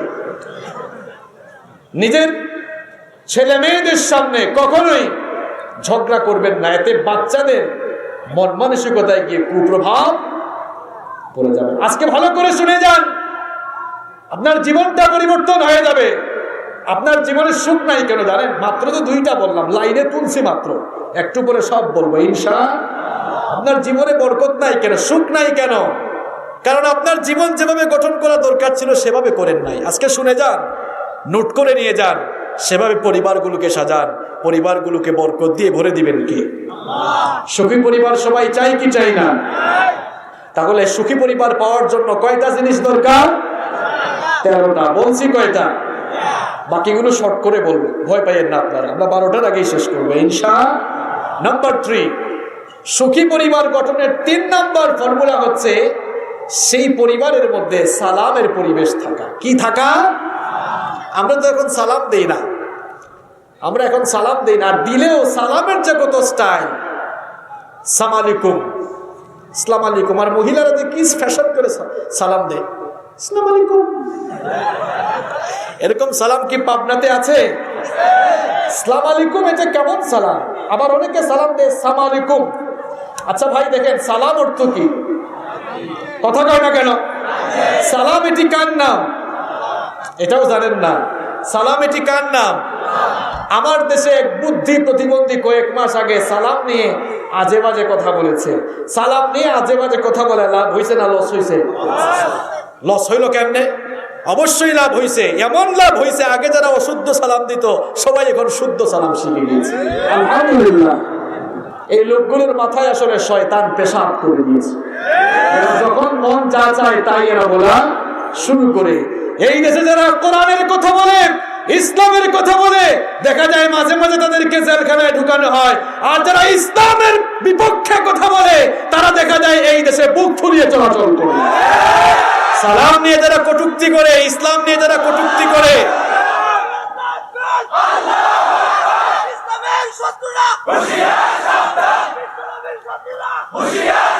আমার ভাইয়েরা, এটা 90% মুসলমানের দেশ। এই দেশে জেলখানা সালামের পক্ষের লোকদের জন্য নয়, বরং এই দেশে জেলখানা হচ্ছে সালামের বিরুদ্ধে আচরণ করা ব্যক্তি। কখনো সালাম আলাইকুম বলবেন না। সালাম মানে হচ্ছে শান্তি। সালাম এটা কার নাম? হুয়াল্লাহুল্লাযী লা ইলাহা ইল্লা হু আল মালিকুল কুদ্দুসুস সালামুল মুমিনুল মুহাইমিনুল আজিজুল জাব্বারুল মুতাকাব্বির সুবহানাল্লাহি আম্মা ইউশরিকুন। এই আয়াতের মধ্যে যতগুলো নাম এসেছে সব আল্লাহ তাআলার সিফাতি নাম। তার মধ্যে একটি নাম হচ্ছে সালাম। সালাম মানে শান্তি, আর সালাম মানে মৃত্যু। আসসালামু আলাইকুম মানে তোমার উপরে শান্তি বর্ষিত হোক, আর সালাম আলাইকুম মানে তুই মর। তুই কি? ইহুদিরা মাঝে মাঝে টিটকারি দিয়ে মুসলমানদেরকে আসসালামু আলাইকুমের জায়গায় আসসালামু আলাইকুম বলতো। যেমন একটা ঘটনা বলবো। একবার বিশ্বনবী সাল্লাল্লাহু আলাইহি ওয়াসাল্লাম আম্মাজান আয়েশা রাদিয়াল্লাহু আনহার সাথে বসে আছেন। এক ইহুদি এসে বিশ্বনবীকে সালাম দিল। বিশ্বনবী জবাবে বললেন ওয়া আলাইকুম। আপনারা বলেন তো সালামের জবাব ওয়া আলাইকুমুস সালাম না শুধু ওয়া আলাইকুম? ওয়া আলাইকুমুস সালাম। কিন্তু বিশ্বনবী বললেন ওয়া আলাইকুম। আম্মাজান আয়েশা বললেন ইয়া রাসূলুল্লাহ, পড়েন সাল্লাল্লাহু আলাইহি ওয়াসাল্লাম, আপনি লোকটার সালামের জবাবে শুধু ওয়া আলাইকুম বললেন কেন? বিশ্বনবী সাল্লাল্লাহু আলাইহি ওয়াসাল্লাম জবাব দিলেন, আয়েশা তুমি হয়তো খেয়াল করে শুনো নাই, সে আসসালামু বলে নাই, বলেছে আসসালামু আলাইকা। মানে একটু টিটকারি করে লামটাকে বাদ দিয়ে আসসালামু আলাইকুম, আসসালাম এর জায়গায় লামটা বাদ দিয়ে বলেছে আসসালামু আলাইকা, অর্থাৎ সে আমার মৃত্যু কামনা করেছে। ইহুদিরা মাঝে মাঝে এরকম করে, এই জন্য ইহুদিদের সালামের জবাবে আমি ওয়া আলাইকুম বলি। ওয়া আলাইকুম অর্থ হলো তুই যে উদ্দেশ্যে সালাম আমাকে দিয়েছিস এটা যেন তোর উপরই যায় না। মানে আসসালামু আলাইকা, তোর সে সালাম না দিয়ে বলেছে আসসালামু আলাইকা, তোমার মৃত্যু হোক, আর আমিও বললাম ওয়া আলাইকুম, তোরও হোক। সমান সমান হয়েছে কিনা? কথা কন না কেন? সমান সমান হয়েছে কিনা? তাহলে আমার বোনেরা, ভাইয়েরা, কখনো আপনারা সালাম আলাইকুম, আসসালামু আলাইকুম বলবেন না, শুদ্ধ সালাম দিব আমরা আসসালামু আলাইকুম। আমাদের ঘরে সালামের পরিবেশ নাই, আমরা এখন বলি হাই, হেই, এগুলো আছে কিনা? হাই হে এগুলো আবার কি? যুবক আর তরুণ ভাইয়েরা, স্কুল কলেজ ইউনিভার্সিটিতে যারা পড়ছো, don't say hi or hello, say আসসালামু আলাইকুম। কাউকে হাই হ্যালো বলো না, বরং যাকেই পাও সালাম দাও। আচ্ছা, হাই হ্যালো বললে সওয়াব হবে? কিন্তু বিশ্বনবী সাল্লাল্লাহু আলাইহি ওয়াসাল্লাম বলেছেন, কেউ যদি সালাম দিতে গিয়ে আসসালামু আলাইকুম বলে 10টা নেকি পাবে, আর আসসালামু আলাইকুম ওয়া রাহমাতুল্লাহ পর্যন্ত বৃদ্ধি করলে আরো 10টা অর্থাৎ 20টা নেকি পাবে, আর আসসালামু আলাইকুম ওয়া রাহমাতুল্লাহি ওয়া বারাকাতুহু পর্যন্ত বৃদ্ধি করে সালাম দিলে আমলনামায় 30টা নেকি আল্লাহ দান করে দিবে। তাহলে ডেইলি যদি 100 জন মানুষকে সালাম দেয়, আমলনামায় কত নেকি? 3000 নেকি। কিন্তু 100 বার যদি 100 জনকে হাই হ্যালো বলেন, কোনো সওয়াব আছে? আমরা এখন ইসলামের সংস্কৃতির ধারে কাছে নেই, আমরা বলি গুড মর্নিং, বলেন না? এক লোক সকালবেলা বউয়ের সাথে ঝগড়া করে গালে হাত দিয়ে বসে আছে, তার বন্ধু পেয়ে বলে, দোস্ত হাই গুড মর্নিং। লোকটা এমনিতেই সকালবেলা বউয়ের সাথে ঝগড়া করে বের হয়েছে, যখন শুনছে গুড মর্নিং, তাই বেয়াদবি দিকায় কানের পাশে এমন একটা থাপ্পড় দিব, একটু আগেই তো বউয়ের সাথে ঝগড়া করে বের হয়েছে, এটা কি আমার জন্য গুড মর্নিং? এটা তো ব্যাড মর্নিং। কিন্তু লোকটার যতই মন খারাপ হোক, আপনি যদি হাই হ্যালো কিংবা গুড মর্নিং না বলে সরাসরি গিয়ে সালাম দেন, বলেন যতই রাগী থাকুক না কেন, যতই মন খারাপ থাকুক, সালামের জবাব দিবে কিনা? দিবে কিনা? এই জন্য সালাম দিবেন। আপনাদের পরিবারে সালামের পরিবেশ সৃষ্টি করবেন। বাবারা যারা এসেছেন, মায়েরা যারা শুনছেন, আপনারা আপনাদের ছেলে মেয়েদেরকে আগে সালাম দিবেন। সালাম দিলে তারা আপনাদের কাছ থেকে সালামের তালিম পাবে, ট্রেনিং পাবে। ঘরের ভিতরে সালামের পরিবেশ সৃষ্টি করেন। বাসায় গিয়ে ভাবিকে সালাম দিয়েন। ভাবিকে সালাম দেন আপনারা? না, এই যে একজন স্বীকার করছে, মানুষ ভালো, লোকটা কিন্তু স্বীকার করে সত্য কথা। অনেকে কয় আমরা কেন সালাম দিব, আমরা তো জামাই, আমরা কি? ওরে বাপ রে বাপ। আরেকজন কয়, হুজুর একদিন তো সালাম দিয়ে বিপদেও পড়ছি। বললাম, ভাই কি বিপদ? বাসায় কলিং বেল দিলাম, বউ যখনই দরজা খুললো বললাম আসসালামু আলাইকুম। এখন আমরা তো জানি সালামের জবাব ওয়ালাইকুম আসসালাম, বউ তো সালামের জবাব ওয়ালাইকুম আসসালাম না দিয়ে বলে, কি ফাইজলামি করো, আমাকে তুমি চিনো না? মানে আমরা মনে করি সালাম শুধুমাত্র স্পেশাল কিছু মানুষকে দেওয়া যায়, এর বাইরে কাউকে দেওয়া যায় না। কিন্তু না, এমনটা করা যাবে না। আমার বোনটা যারা শুনছেন, ভাইরা যদি সালাম দেয়, সালামের জবাব দেওয়ার দরকার আছে না নাই? আজকে কিন্তু ভাবিরা খুব মুড নিয়ে আছে, আজকে আসো না বাসায়, সালাম না দিলে ভুল ধরবো। বোনদেরকে বলতে চাই, শুধু ভাইদের কাছ থেকে সালাম নিবেন কেন, ভাইদেরকেও আগে সালাম দেওয়ার দরকার আছে না নাই?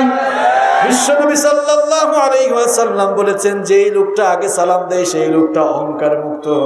শুধু তাই নয়, আগে সালাম দেওয়ার অভ্যাস যাদের ভেতরে রয়েছে, বিশ্বনবী বলেছেন কিয়ামতের দিন তারা তত বেশি আমার নিকটে থাকবে। এজন্য আমরা সালাম পাওয়ার আশা করব নাকি আগে দিয়ে দিব? ঘরের মধ্যে সালামের পরিবেশ সৃষ্টি করবেন। ফজরের সময় যখন ঘুম থেকে উঠবেন, যদি আপনি আগে উঠেন, আপনার বউকে সালাম দেন। বউ যদি আগে উঠে, বোনেরা যারা শুনছেন, ভাইদেরকে সালাম দিবেন, হাজবেন্ডকে সালাম দিবেন। ভাই যখন ভাইয়ের সাথে দেখা হবে, রুম থেকে বের হলে সালাম দিবেন। ভাই বোনকে পেলে বোনকে সালাম দিবেন। সালাম দিবেন, বলবেন কি ব্যাপার, নামাজ পড়েছো? বোন ভাইকে সালাম দেন, আসসালামু আলাইকুম, ভাইয়া নামাজ পড়েছেন? এরকম আমাদের ঘরে যদি সালামের পরিবেশ থাকতো, আমাদের ঘরে অশান্তি থাকতো। কারণ সালাম মানেই তো শান্তি। আপনার ঘরে সালাম নাই, শান্তি নাই, এই জন্য ঘরে অশান্তি, ঠিক কিনা? এই জন্য সুখী পরিবার পেতে হলে নাম্বার 3 নাম্বার হচ্ছে ঘরে কি থাকা, সালামের পরিবেশ থাকা। এটা আমার কথা নয়, কোরআনে কারীমের 24 নম্বর সূরা, জোরে কোন কত নাম্বার সূরা? 24 নম্বর সূরা, সূরাতুন নূরের 61 নম্বর আয়াতের শেষাংশে আল্লাহ পাক সুন্দর করে বললেন, ফাইদা দাখালতুম বুয়ুতান ফাসাল্লিমু আলা আনফুসিকুম তাহিয়াতাম মিন ইনদিল্লাহি মুবারাকাতান তাইয়্যিবা কাযালিকা ইউবাইয়িনুল্লাহু লাকুমুল আয়াতি লাআল্লাকুম তা'কিলুন। আল্লাহ তাআলা বললেন, যখনই ঘরে যাবা, ঘরের সবাইকে সালাম দিবা। কথাটা কার? ঘরে যখনই যাবা সালাম দিবা, কারণ এই সালামটা হচ্ছে আল্লাহ তাআলার পক্ষ থেকে শেখানো পবিত্র অভিবাদন। এই সালামের পরিবেশ যদি ঘরের মধ্যে থাকে, ঘরের মধ্যে বরকত দিবেন কে? দেখেন তিরমিজি শরীফের মধ্যে হাদিস বর্ণিত হয়েছে, সাইয়েদনা আনাস রাদিয়াল্লাহু আনহু বলছেন, আমার নবী আমাকে একদিন বললেন, ওগো আনাস, ইদা দাখালতা আলা আহলিকা ফাসাল্লিম ইয়াকুন বারাকাতুন আলাইকা ওয়া আলা আহলি বাইতিকা। আনাস, তুমি যখন ঘরে ঢুকবা, ঘরে ঢোকা মাত্রই ঘরের সবাইকে সালাম দিবা, কারণ এই সালাম তোমার আর তোমার ঘরের সবার জন্য বরকত নাজিল হওয়ার কারণ হয়ে যাবে। তাহলে সুখী পরিবার হওয়ার 3 নম্বর উপাদান হলো ঘরের মধ্যে সালামের পরিবেশ থাকা। সালাম দিবেন তো আপনারা? সবাই চিল্লায় বলেন ইনশাআল্লাহ। সুখী পরিবারের 4 নম্বর উপাদান হলো আনতাজআলাল মাইতা মাকানাল লিযিকরিল্লাহ। আপনার ঘরটাকে আল্লাহর জিকিরের ঘর বানাবেন। আপনার ঘরে যেন সব সময় আল্লাহর জিকির হয়, আপনার ঘরে যেন সব সময় কোরআনের সাউন্ড, কোরআনের ধ্বনি ধ্বনিত হয়। আপনার ঘরে তো কোরআনের তেলাওয়াত নাই, কোরআন তেলাওয়াত করে না, হুজুরের কাছে গিয়ে বলে হুজুর একটা তাবিজ দেন, এই পাবনায় মনে হয় তাবিজ নাই, এখানেও আছে না? আমি একবার এক মাহফিলে গিয়ে দেখলাম এক ঘরের মধ্যে তাবিজ লটকানো। বললাম কি ব্যাপার মুরব্বী, ঘরের মধ্যে তাবিজ লটকাইছেন কেন? কয় হুজুর আর বলিয়েন না, ঘরের মধ্যে অশান্তি দূর হওয়ার জন্য তাবিজ ঝুলিয়েছি। আপনার ঘরে অশান্তি, জিন ভূত আসবে না তো কার ঘরে আসবে? আপনার ঘরে তো কোরআনের তেলাওয়াত নাই। আমার নবী বলেছেন ঘরের মধ্যে কোরআনের তেলাওয়াত করো। যেই ঘরের মধ্যে কোরআন তেলাওয়াত হয়, বিশেষ করে আমার নবীজি বিশেষভাবে সূরা বাকারার কথা বলছেন, যেই ঘরে সূরাতুল বাকারার তেলাওয়াত হয়, শয়তান জিন বা ভূত ওই ঘরের ভেতরে আর থাকতে পারে না। আপনার ঘরে কোরআনের তেলাওয়াত নেই, এমন ঘর বানান যেই ঘরে সবাই কোরআন তেলাওয়াত করবে, তখনই ঘরের মধ্যে সুখ শান্তি দান করবেন কে? সুখী পরিবার গঠনের 5 নম্বর ফর্মুলা হচ্ছে ঘরের মধ্যে নামাজের পরিবেশ থাকা। জোরে কোন তো কি থাকা? নামাজ আছে আপনাদের ঘরে? এই যে ওয়াজ শুনে এত মানুষ যাচ্ছে, এখানে অনেক মানুষ ফজরের নামাজ আসবেন না। এটা খুব দুঃখজনক। আপনি ওয়াজ শুনে গেলেন আর ফজরের নামাজটাই কাজা করলেন, এই ওয়াজ শোনায় কোনো ফায়দা? আমার যুবক আর তরুণ ভাইয়েরা, কেন তোমরা নামাজে আসো না? শয়তান তোমাদেরকে কোন ধোঁকায় ফেলে রাখলো? কেন তোমরা নামাজে আসো না? যখন তোমাদেরকে নামাজের কথা বলি, তখন তোমরা বলো যে হুজুর এখনো তো বয়স হয় নাই। আমার বোনেরা, তোমরা যারা স্কুল কলেজ ইউনিভার্সিটিতে পড়ো, তোমরা কেন নামাজ পড়ো না? তোমরা হয়তো ভাবছো যে এখনো তো বিয়ে শাদী হয় নাই, স্কুল কলেজ ইউনিভার্সিটিতে পড়ছি, বয়স হোক, চুল পাকুক। আর যুবক তরুণরা মনে করে চুলদারি পাকুক, এরপরে নামাজ পড়বো।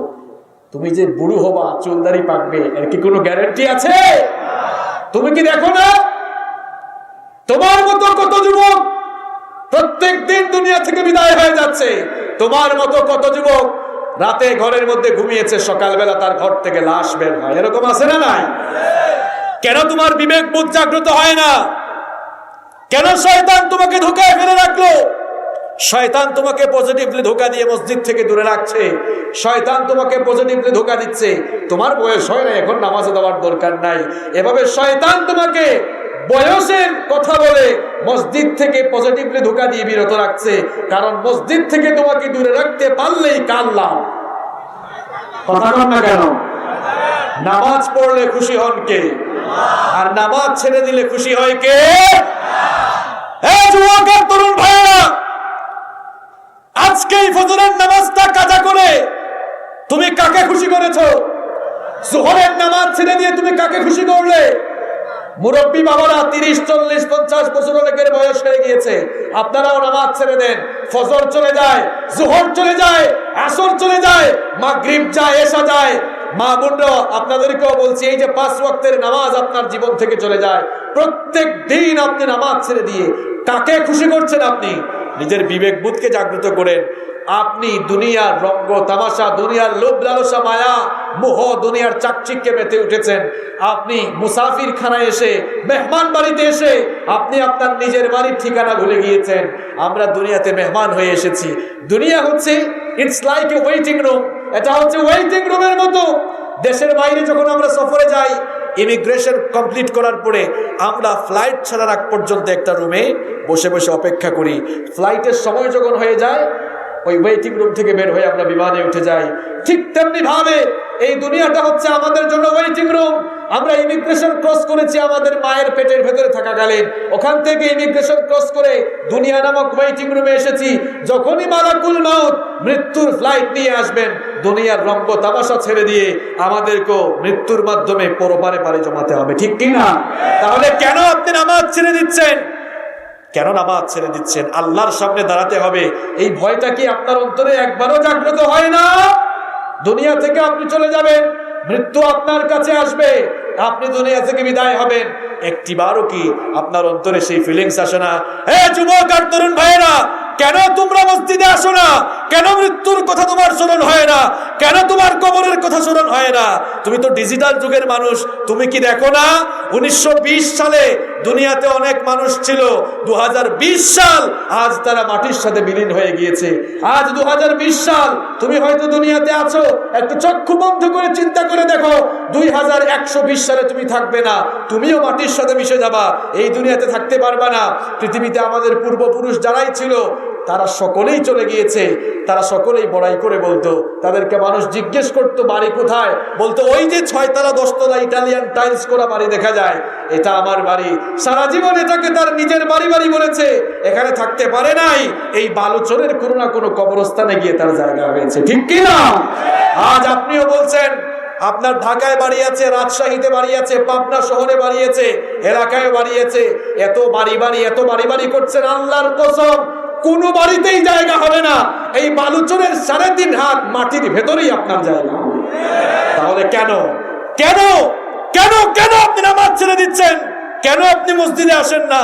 কেন আপনার ঘরে নামাজ নাই? কেন আপনি নামাজ পড়েন না? কেন আপনার বউকে নামাজি বানান না?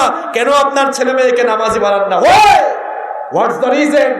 কোন শয়তান কোন ইবলিসের সঙ্গে আপনার ফ্রেন্ডশিপ? কোন শয়তান কোন ইবলিসের সাথে আপনি বসবাস করেন?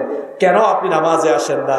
আহারে, আমরা এখন খুব পড়াই করে বলি সায়েন্স, ইনফরমেশন আর টেকনোলজি এখন অনেক উন্নত, সমৃদ্ধ আর বিকশিত, গোটা দুনিয়া এখন গ্লোবাল ভিলেজ হয়ে গিয়েছে। ঘরে বসে আমরা গোটা দুনিয়ার খবর নিতে পারি, ঠিক, ঘরে বসে গোটা দুনিয়ার খবর নিতে পারলেও আমি আপনি আমরা কেউই কিন্তু জানি না কার জন্য কাফনের কাপড় এসে দোকানে রেডি। কেউ জানেন? কেউ জানেন?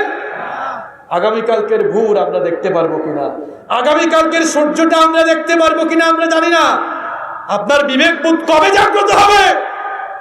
কবে আপনি শয়তানের রাস্তা থেকে ফিরে আসবেন?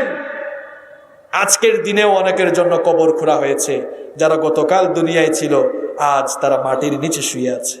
আপনি এখন আলোচনা শুনছেন, আমি আপনাদের সামনে বক্তব্য রাখছি, এমনও হতে পারে আগামীকাল এই টাইমে আমি কিংবা আপনি মাটির নিচে শায়িত থাকতে পারবো। এটা সম্ভব না অসম্ভব? সম্ভব না অসম্ভব? তাহলে কেন আপনি নামাজে আসছেন না? কেন আপনি নামাজে আসেন না?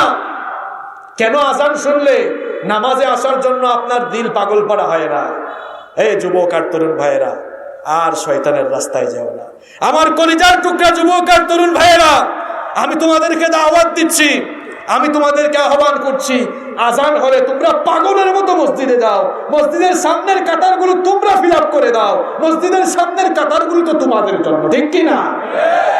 বুড়া বাবারা রাগ করেন না যে হুজুর আমাদেরকে সামনের কাতার থেকে একদম ঠেলে দিয়ে চলে যাচ্ছে। আপনারা বলেন তো, আপনারা জীবদ্দশায় মৃত্যুর আগে যদি দেখে যান যে আপনাদের ছেলেগুলো সামনের কাতারে দাঁড়িয়ে আপনাদের সামনে নামাজ পড়ছে, এর চেয়ে সুখ শান্তি জীবনে আর কিছু হতে পারে? আপনার পরিবারে সুখ শান্তি থাকবে কেমনে? আপনার ঘরে তো নামাজ নাই, ঘরের মধ্যে নামাজের পরিবেশ সৃষ্টি করেন, তাহলে ঘরটাকে বরকত দিয়ে ভরে দিবেন কে? সালাত কায়েম করো, সালাত কায়েম করো, হবে সম্মান তুমি, হবে জান্নাতি তুমি, দেবে কাল হাসরে শীতল ছায়া আরশে আজিম। রব্বিয়াল আলা রব্বিয়াল আজিম, রব্বিয়াল আলা রব্বিয়াল আজিম। মুমিন তুমি, সালাত তোমার মস্ত পরিচয়, দুনিয়া তোমার আজকে আছে কালকে হবে লয়। আজকে রুকু সাজদা করো, নিজ পরিচয় আকারে ধরো, তবেই তো মুমিন। সালাত তোমার অঙ্গে মাখো, সঙ্গে রাখো, হবে না বিলীন। রব্বিয়াল আলা রব্বিয়াল আযীম, রব্বিয়াল আলা রব্বিয়াল আযীম। আল্লাহর ওয়াস্তে বলে যাচ্ছি ভাই, খবরদার, সাবধান, আর নামাজ ছাড়িয়েন না। আল্লাহ তাআলা জাহান্নামকে 7টি ক্লাসে ভাগ করেছেন, শুধুমাত্র বেনামাজিদের জন্য আল্লাহ তাআলা সাকার নামক ভয়াবহ জাহান্নাম বানিয়েছেন। কলিজার টুকরা যুবক ভাই, তরুণ ভাই, তুমি তো জাহান্নামের আগুন সইতে পারবে না, তুমি জাহান্নামের আগুন সইতে পারবে না, কারণ জাহান্নামের আগুনকে আল্লাহ তাআলা দুনিয়ার আগুনের চাইতে আরো 69 ভাগ বেশি পাওয়ারফুল করেছেন। তুমি ওই জাহান্নামের আগুনে পুড়তে পারবে না। তোমাকে আল্লাহ মাটি দিয়ে পয়দা করেছেন। ওই জাহান্নামের আগুন থেকে যদি বাঁচতে চাও, আজান হয়ে গেলে পাগলের মতো মসজিদে দৌড়াও। আল্লাহ আমাদেরকে নামাজি বানাও। আরো আসতে বলেন আমিন। তাহলে সুখী পরিবারের জন্য ঘরের মধ্যে কি থাকবে? আপনার বউটা বেনামাজি হলে একটু কাছে যান, মাথায় হাত বলি, আদর করে বলেন, প্রিয়তমা স্ত্রী আমার, নামাজ পড়ো। একজন ভালো স্বামী চাইলে একজন খারাপ স্ত্রীকে ভালো বানিয়ে দিতে, একজন ভালো স্ত্রী চাইলে তার খারাপ স্বামীটাকেও ভালো বানিয়ে দিতে। অনেক বোনেরা অভিযোগ করেন, হুজুর আমার স্বামী সিগারেট খায়, আমার পছন্দ না। আপনি ভালো বানিয়ে দিতে পারবেন। প্রথমে নিজের হাতে সিগারেটটা ধরায় দেন, বলেন তুমি কষ্ট করে খাওয়া লাগবে না, আমি খাওয়াই দিচ্ছি। পরিবর্তন কিভাবে নিয়ে আসবেন? প্রত্যেকদিন 1 প্যাকেট খায়, আপনি বলেন তুমি এখন থেকে 10টা খাও, আমি তো তোমাকে ভালোবাসি, তোমার ধ্বংস আমি চাই না, নিশ্চয়ই তুমিও তোমার ধ্বংস চাও না, 10টা খাও, অসুবিধা নেই, আমি তোমাকে খাওয়াই দিই। তোমার আগুন ধরে খাওয়াই দেন, 10টা খাওয়ান, কিছুদিন চলুক না এরকম। এরপরে 10টা থেকে 7টায় নিয়ে আসেন, 7টা থেকে 3টায় নিয়ে আসেন, 3টা থেকে 1টায় নিয়ে আসেন, দেখবেন একটা সময় ছেড়েই দিবে, ঠিক কিনা? আপনার স্বামী নামাজে যায় না, প্রথমে ঘরে নামাজ পড়ান, এরপরে ঠেলে ঠেলে আস্তে আস্তে মসজিদে পাঠান। ভালোবাসা দিয়ে যে কাজ করা যায়, অভিমান করে সেই কাজ করা যায়। তাহলে সুখী পরিবারের জন্য 5 নাম্বার যে ফর্মুলা, ঘরের মধ্যে কি থাকবে? নামাজ থাকবে। নাম্বার 6 নাম্বার হচ্ছে ঘরের মধ্যে ইসলামী সংস্কৃতির চর্চা থাকবে। আপনার ঘরে যেন অপসংস্কৃতির কালো থাবা আক্রমণ করে আপনার ঘরকে নষ্ট করে না দেয়। ঘরের মধ্যে ডিশ না থাকলেই ভালো, আর থাকলেও সচেতন থাকবেন কেউ যেন কখনো খারাপ চ্যানেলগুলো দেখতে না পারে। সন্তানগুলোর দিকে খেয়াল রাখবেন, এরা যেন অপসংস্কৃতি চর্চা না করে। আপনাদের অভ্যাস তো আপনারা এত খারাপ করেছেন, আপনাদের বাচ্চাগুলো যখন কান্নাকাটি করে ব্যয় ব্যয় করে, আপনারা ইউটিউবে ঢুকে তখন হিন্দি গান বাজায় দেন, বাবা কেতন কেতন। এই যে নাও নাও বলে আপনি তো তাকে হিন্দি গানের দিকে ঝুঁক বাড়াই দিচ্ছেন। তখন আপনি একটা কোরআন তেলাওয়াত দেন, একটা গজল দেন, ইসলামিক সঙ্গীত বাজায় দেন, তখন দেখবেন তার মন মানসিকতা এই দিকে ছোটবেলা থেকেই ডাইভার্ট হয়ে যাবে ইনশাআল্লাহ। ঘরের মধ্যে ইসলামী সংস্কৃতির চর্চা করবেন, হাই হ্যালো বলবেন না, সালাম দিবেন। সুন্দর কিছু দেখলে আমরা বলি ওয়াও, ফ্যান্টাস্টিক, অ্যামেজিং। অনেকে আবার বলে জোস, অনেক কিছু বলে না, এগুলোর পরিবর্তে আপনি বলেন সুবহানাল্লাহ, মাশাআল্লাহ। কারণ এগুলোকে সুন্দর করে বানিয়েছেন কে? সৃষ্টির কখনো প্রশংসা হয় না, প্রশংসা হয় স্রষ্টা। এজন্য এগুলোকে যিনি সুন্দর করে বানিয়েছেন তিনি কে? তার প্রশংসা করে বলবেন সুবহানাল্লাহ, মাশাআল্লাহ। সুখী পরিবার গঠনের 7 নাম্বার ফর্মুলা হচ্ছে ঘরের মধ্যে পর্দা থাকা। ঘরের মধ্যে কি থাকা? পর্দা থাকা। পর্দা শুধু নারীদের জন্য নয়, আপনাদের জন্যও তো পর্দা আছে। আপনাদের জন্য 14 জন নারী মাহরাম। এই 14 জন নারী ছাড়া বাকি সবার সামনে আপনাকে পর্দা করতে হবে। আমার বোনেরা যারা শুনছেন, 14 জন পুরুষ ছাড়া বাকি সবার সামনেই পর্দা করতে হবে। অনেকে বলে যে বড় ভাবি তো মায়ের মতো। মায়ের মতো না, একটু আলাদা রূপে দিয়ে দেখেন, বুঝবেন মায়ের মতো কিনা। ভাবি অবশ্যই দেবরের সামনে পর্দা, অবশ্যই পর্দা করবেন এবং প্রয়োজন ছাড়া কথাও বলবেন। আপনাদের মধ্যে অনেক ভাইরা ওয়াজ মাহফিলে আসছেন, রাগ করেন না, আপনারা একটা কথা বলে ফেলি। আপনারা তো ওয়াজ মাহফিল শুনতে আসছেন, আপনারাও আপনাদের বউদেরকে বুরখা ছাড়া বের করেন। এক ভাই বুরখা ছাড়া বউকে নিয়ে বের হয়ে বালুচর এই বাজারের মধ্যে, এখানে একটা বাজার আছে না, এই বাজারের মধ্যে মোড়ে দাঁড়িয়ে আছে, রিক্সার জন্য, গাড়ির জন্য অপেক্ষা করছে। ছোট ভাই দেখে বললো, ভাই ভাবিকে এই অবস্থায় নিয়ে বের হইলেন কেন? ভাবিকে তো হ্যাপি লাগতেছে। থ্যাংক ইউ ভাই, থ্যাংক ইউ। নিজের বউয়ের সৌন্দর্য আরেকজন দেখে বলে থ্যাংক ইউ, আরেকজনের দেখে কমেন্ট করলো আর সে খুশি হবে বললে থ্যাংক ইউ। এর চেয়ে গাধা দুনিয়াতে আর আছে? বলদ না, আসলেই বলদ, ঠিকই বলছে। তো বললো ভাই আপনি তো দেখলাম গতকাল ওয়াজ মাহফিলে আসছেন, এম হাসিবুর রহমান হুজুর ওয়াজ করলো, আপনি শুনছেন, তো আজকে ভাবিকে নিয়ে এরকম বের হইলেন কেন? কয় কি জানেন, কয় ভাই দেখো তোমার ভাবিটা খুব সুন্দরী রূপসী, আমি ঘরে তাকে খুব ভালো করে দেখি, চিন্তা করলাম আমার বউটা কত সুন্দরী রূপসী, এলাকার কেউ তো জানে না, এলাকার মানুষেরও তো একটা হক আছে। এরকম নিজের বউয়ের সৌন্দর্য এলাকার মানুষকে দেখায়া এলাকার মানুষের হক কে কে আপনারা আদায় করেন? হাত তোলেন তো। যারা উঠতেছে এরা খুব ভালোভাবে হক আদায় করে। এরকম হক আদায় করেন নাকি? আপনার মতো গাধা, আপনার মতো বলদ তো দুনিয়াতে আর কেউ নাই। আপনার ভেতরে কি একটা আত্মসম্মান বোধ নেই? আপনার জিনিসটা আরেকজন দেখে। অনেকে আমার নিজের বউয়ের ফটো ফেসবুকে আপলোড করে, ভাইরা কমেন্ট করে উফ ভাবিকে জুস লাগতেছে, একজন বলে ভাই ইস ভাবিকে যা লাগতেছে, আবার হে রিপ্লাইও দেয় থ্যাংক ইউ থ্যাংক ইউ। এখন তো থ্যাংক ইউ বলে না, থ্যাংক ইউ বলে।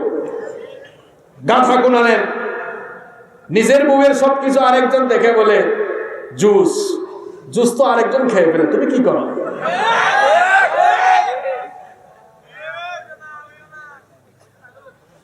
প্রিয় ভাইয়েরা, নিজের বউকে পর্দায় রাখবেন, নিজের ওয়াইফকে পর্দায় রাখবেন।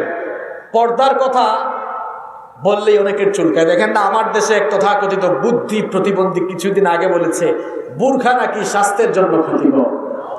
আমি তো বারবার বলেছি এই লোকটার মাথার মধ্যে শয়তান পেশাব করেছে, নইলে এমন কথা সে কিভাবে বলে যে এই লোকটা এই কথা বলেছে। আমি তার নাম বলি, ডাক্তার জাফরুল্লাহ। সে নিজেই 5-6 মাস ধরে বুরখা পরে হাঁটে, এরপরে আবার এমন এক হেলমেট দিয়েছে দেখলে মনে হয় মানুষ না, যেমন নাসা থেকে মহাকাশ বিজ্ঞানী এসেছে। আবার পিপিই বুরখার মতো পড়েছে। তা যেই বুদ্ধি প্রতিবন্ধী লোকটাই কথা বলেছে, বুদ্ধি প্রতিবন্ধী তুমি কেন বুরখা পড়ছো? এই করোনা ভাইরাস পৃথিবীতে যে শিক্ষাগুলো মানুষকে দিয়েছে তার মধ্যে একটি অন্যতম শিক্ষা হচ্ছে বুরখা এটি স্বাস্থ্যের জন্য ক্ষতিকর নয়। এটি যেমন নারীর ইজ্জত আর সতীত্বকে হেফাজত করে, তেমনি ব্যাকটেরিয়ার ভাইরাস থেকেও তাদের স্বাস্থ্য ভালো রাখে। ইসলামের কথা, কোরআন সুন্নাহর কথা দিয়ে বোঝানোর পরেও আপনারা যারা আপনাদের বউকে, মেয়েকে, মাকে, বোনকে পর্দা করান না, এবার আপনাদের উদ্দেশ্যে একেবারে বুলেটের মতো কয়েকটা কথা বলবো তো? ইসলাম দিয়া বললে তো আপনাদের কাজ হয় না ভাই। আচ্ছা বলেন তো, আপনার বয়স হয়তো 30, 40, 50 বছর হয়েছে, 60 বছর হয়েছে, আপনার মেয়ে পর্দা করে না, নাতনি পর্দা করে না, বউ পর্দা করে না, আপনি কিছু বলেন না, আপনি মনে করেন অসুবিধা নেই, মন মানসিকতা ভালো থাকলেই তো। এবার আপনাকেই বলছি, গো ব্যাক, পেছন ফিরে যান। আপনার বয়স যখন 20 বছর ছিল, হতে পারে আপনি ভালো মনের মানুষ ছিলেন, কোনো মেয়ের দিকে কুদৃষ্টি দেন নাই, কিন্তু আপনি বলেন তো, আপনিই বলেন, আপনার সমবয়সী ছেলেরা রাস্তাঘাটে মেয়েদেরকে দেখলেই এরকম করতো, আছে না নাই? তা আপনার মেয়েটাকে, আপনার বউটাকে যে আপনি বের করে দিলেন বুরখা ছাড়া, আপনি কি জানেন না যে আপনার মেয়ে, আপনার বোন, আপনার স্ত্রীর দিকে কতজন কুনজর দিয়ে আপনার বউয়ের মাধ্যমে সমাজে পাপ ছড়িয়ে যাচ্ছে, বোনের মাধ্যমে, বেপরদা নারীর মাধ্যমে পাপ ছড়াচ্ছে। আপনার কি একটু আত্মসম্মান বোধ নাই? নিজের আত্মসম্মান বোধ, নিজের স্ট্যাটাস, নিজের পার্সোনালিটি আপনি জাগ্রত করেন। যদি আপনি আপনার ভেতরে আত্মসম্মান বোধ থেকে থাকে, ইসলাম না মানলেও অন্তত আত্মসম্মান বোধের খাতিরে হলেও আপনি আপনার ঘরের মহিলাদেরকে পর্দা করেন, ঠিক কিনা? আমার বোনেরা, মায়েরা, মহিলা প্যান্ডেল থেকে যারা শুনছেন, আল্লাহর ওয়াস্তে আপনারা বুরখা পরবেন। আমার বোনেরা, তোমরা যারা স্কুলে পড়ো, কলেজে, বিশ্ববিদ্যালয়ে পড়ো, তোমরা তোমাদের স্কুলে, কলেজে, বিশ্ববিদ্যালয়ে যাওয়ার সময় বুরখা পরে যাও। এই বুরখা তোমাদের সম্মান কমায় নাই, বরং বুরখা তোমাদের ইজ্জত আরো বাড়িয়ে দিয়েছে, ঠিক কিনা? তাহলে সুখী পরিবারের জন্য 7 নম্বর ফর্মুলা হচ্ছে ঘরের মধ্যে কি থাকা? পর্দা থাকা। আপনাদের কষ্ট হচ্ছে নাকি? 10-15 মিনিট থাকা যাবে না? নাম্বার 8, সুখী পরিবার গঠনের ৮ নাম্বার ফর্মুলা হলো ঘরের মধ্যে দিন চর্চা নিশ্চিত করা। ঘরের মধ্যে দিন চর্চা নিশ্চিত করা। আপনার ওয়াইফ, আপনার ছেলে মেয়ে, ফ্যামিলির সবাইকে দিনী শিক্ষা দিয়ে তাদেরকে দিনী শিক্ষায় শিক্ষিত করবে। আপনার সন্তানকে আপনি অ লেভেলে পড়ান, এ লেভেলে পড়ান, ইংলিশ মিডিয়ামে পড়ান, নো প্রবলেম, অসুবিধা নাই। সায়েন্সে পড়বে, কমার্সে পড়বে, কোনো অসুবিধা নাই। কিন্তু সবার আগে তাকে কোরআন শেখাতে হবে। কি শেখাতে হবে? এই কোরআনটা তার হাতে তুলে দেন, কোরআন শেখাবার ব্যবস্থা করেন। Teach your children the Holi book Quran. The Holi book Quran will teach your children everything. আপনার সন্তানকে আপনি কোরআন শিখান। নিজের ভেতরে নবীজির সুন্নাহ এখনো ডেভেলপ করতে পারো নাই, আর আলেম উলামারা আলু ভর্তা আর ডাল খেয়ে আলেম উলামাদের পায়ের কাছে পড়ে পড়ে কোরআন সুন্নাহ শিখেছে বলে তারাই ইসলামের সঠিক শিক্ষা এবং দীক্ষা পেয়েছে। শুধু আলিম বা তাসা শিখলি সব শিখা যায়। আরেকজন তো কয় আমি 70-80 রাকাত নফল নামাজ দিইনি পড়ি। আবার দেখা যায় গানের কনসার্টে বসে থাকে। যারা এদিকেও থাকে ওদিকেও থাকে, এই লোকগুলোকে আমার আল্লাহ নাম দিয়েছেন মুনাফিক। এটা কিন্তু এম হাসিবুর রহমান বলে নাই, বলেছেন কে? আল্লাহ তাআলা কোরআনে কারীমে বলেছেন ওয়া ইযা লাকুল্লাযীনা আমানু ক্বালু আমান্না ওয়া ইযা খালাউ ইলা শায়াতিনহিম ক্বালু ইন্না মাআকুম ইন্নামা নাহনু মুস্তাহজিউন। সূরাতুল বাকারার মধ্যে আল্লাহ তাআলা বলছেন মুনাফিকদের বৈশিষ্ট্য হলো এরা যখন ইমানদারদের সাথে মিলিত হয় ইমানদারদেরকে বলে আমরা তো তোমাদের সাথে আছি। যখন শয়তান আর তার দোসরদের সাথে মিলিত হয় তখন তারা বলে আমরা তোমাদের সাথে আছি। এরা এদিকেও থাকে ওইদিকেও থাকে। দেখা যায় ওয়াজ মাহফিলে এসে লম্বা লম্বা বক্তব্য দেয়, হুজুরের আগে সুন্দর সুন্দর কথা বলে, বক্তব্য দিয়ে কিছুক্ষণ বসে ওয়াজ মাহফিলে আসলে মানুষকে দেখাবার জন্য কিছু পয়সা দেয়, আবার মাহফিল শেষ করে গানের আর নাচের কনসার্টে গিয়েও তারা সভাপতিত্ব করে। এই তো গত 4-5 দিন আগে আপনাদের আশেপাশে টাঙ্গাইলে এক জায়গায় মাহফিলে গেলাম, বহু নেতৃবৃন্দ আসলো, আমার আগে খুব বক্তব্য দিছে। বক্তব্য দেওয়ার পর কিছুক্ষণ পর চলে গিয়েছে, আমি তো আর জানতাম না। মাহফিল শেষ হওয়ার পর যুবকরা বললো হুজুর আপনার আগে যারা বক্তব্য দিল এরা চলে গেছে কেন জানেন? বললাম না। বললাম আপনার কানে যে গানের সাউন্ড আসতেছে শুনেন না? আমি বললাম হ্যাঁ। বলতেছে ওই এলাকায় একটা কনসার্ট হচ্ছে, এরা এখানে সব শেষ করে ওই কনসার্টে গিয়েও হাজিরা দিচ্ছে। এদিকেও আছে ওইদিকেও আছে, এরা ইমানদার না মুনাফিক। এরা মসজিদ কমিটির সভাপতি হতে চায়, আবার দেখা যায় সুদখোর ঘুষখোরদের যত কমিটি আছে ওই কমিটির মধ্যেও তারা সভাপতি বা উপদেষ্টা হতে চায়। এরা ইমানদার না মুনাফিক? আমার ভাইরা, আলিফ বা তাসা শিখলেই কোরআন বোঝা যায় না। কোরআন বোঝার মূলনীতি আছে। এই মূলনীতি না জানলে, কোরআন তো আরবি ভাষায় নাজিল হয়েছে, অ্যারাবিক ল্যাঙ্গুয়েজ সম্পর্কে অগাধ পাণ্ডিত্য না থাকলে কোরআনের প্রত্যেকটি ভার্স, প্রত্যেকটি সূরা নাজিল হওয়ার ব্যাকগ্রাউন্ড রয়েছে, যাকে আরবিতে বলা হয় সাবাবুন নুজুল বা শানে নুজুল। এগুলো না জানলে কিংবা কোরআনের একটি আয়াত আর একটি আয়াতকে ব্যাখ্যা করে, একটি আয়াতের সাথে আরেকটি আয়াতের সামঞ্জস্য রয়েছে, আবার নাসেখ মানসুখ রয়েছে, এগুলো সম্পর্কে জ্ঞান না থাকলে, বালাগাত সম্পর্কে জ্ঞান না থাকলে কোরআন বোঝা যাবে। এখন তো অনেকে কয় এই যে আমরা পাইছি সূরা সাবা 13 নম্বর আয়াত, অমুক সূরা এত নম্বর আয়াত, তো অনুবাদ করে কি তুমি কোরআন বুঝবা নাকি? যারা কোরআনের তাফসীর করেছেন, রাসূলুল্লাহ কোরআনের তাফসীর করেছেন, বিশ্বনবীর সাহাবীরা তাফসীর করেছেন, 4 ইমাম তাফসীর করেছেন, বড় বড় ফকিহরা তাফসীর করেছেন, উনাদের তাফসীর না পড়ে তুমি তোমার নিজের মতো তাফসীর বানাতে পারবে না, ঠিক কি না? আল্লাহ তাআলা এদেরকে হেদায়েত দান করুন। হেদায়েত না থাকলে আল্লাহ এদেরকে করোনা দিক। বলবেন কেন? বাংলাদেশের বহু জায়গায় এখন কিছু দুষ্ট লোক করোনাকে ইস্যু বানাইয়া মাহফিল বন্ধ করে আছে না নাই? গাধা কোরআনের এখনো আল্লাহ তাআলা বাঁচিয়ে রেখেছেন, আল্লাহর শুকরিয়া করে না। সুতরাং আল্লাহর শুকরিয়া আদায় না করে, যে আল্লাহ বাঁচিয়ে রেখেছেন সেই আল্লাহর কথা যেই মাহফিলে হয় সেই মাহফিলে যারা বাধা দেয় করোনাকে ইস্যু করে। এদের কপালে হেদায়াত থাকলে আল্লাহ যেন হেদায়াত দেয়, আর না থাকলে আল্লাহ যেন করোনার গজব এদের উপরে ঢেলে দেয়। সম্মানিত ভাইয়েরা, তাহলে সুখী পরিবারের ৮ নম্বর বৈশিষ্ট্য হচ্ছে ঘরের মধ্যে দিন চর্চা নিশ্চিত করা। নাম্বার 9 নম্বর হচ্ছে সময়ের শৃঙ্খলা থাকা। আমাদের অনেকের পরিবারের সময়ের শৃঙ্খলা নাই। দেখা যায় একজন ঘুম থেকে উঠে 10টায়, আরেকজন 12টায়, আরেকজন 2টায়, নাস্তা করে দুপুর 12টায়, লাঞ্চ করে বিকাল 4টায়, এরকম আছে না নাই? সময়ের ভারসাম্য থাকতে হবে। আর সময়ের প্রতি অসচেতনতার কথা কি বলবো, আমাদের দেশে বিভিন্ন জায়গায় দেখবেন সমাবেশ হয়, লেখা থাকে শুরু হবে বিকাল 3টায়। যারা যাবে এরাও জানে লিখছে তো বিকাল 3টা, তার মানে 5টায় শুরু হবে।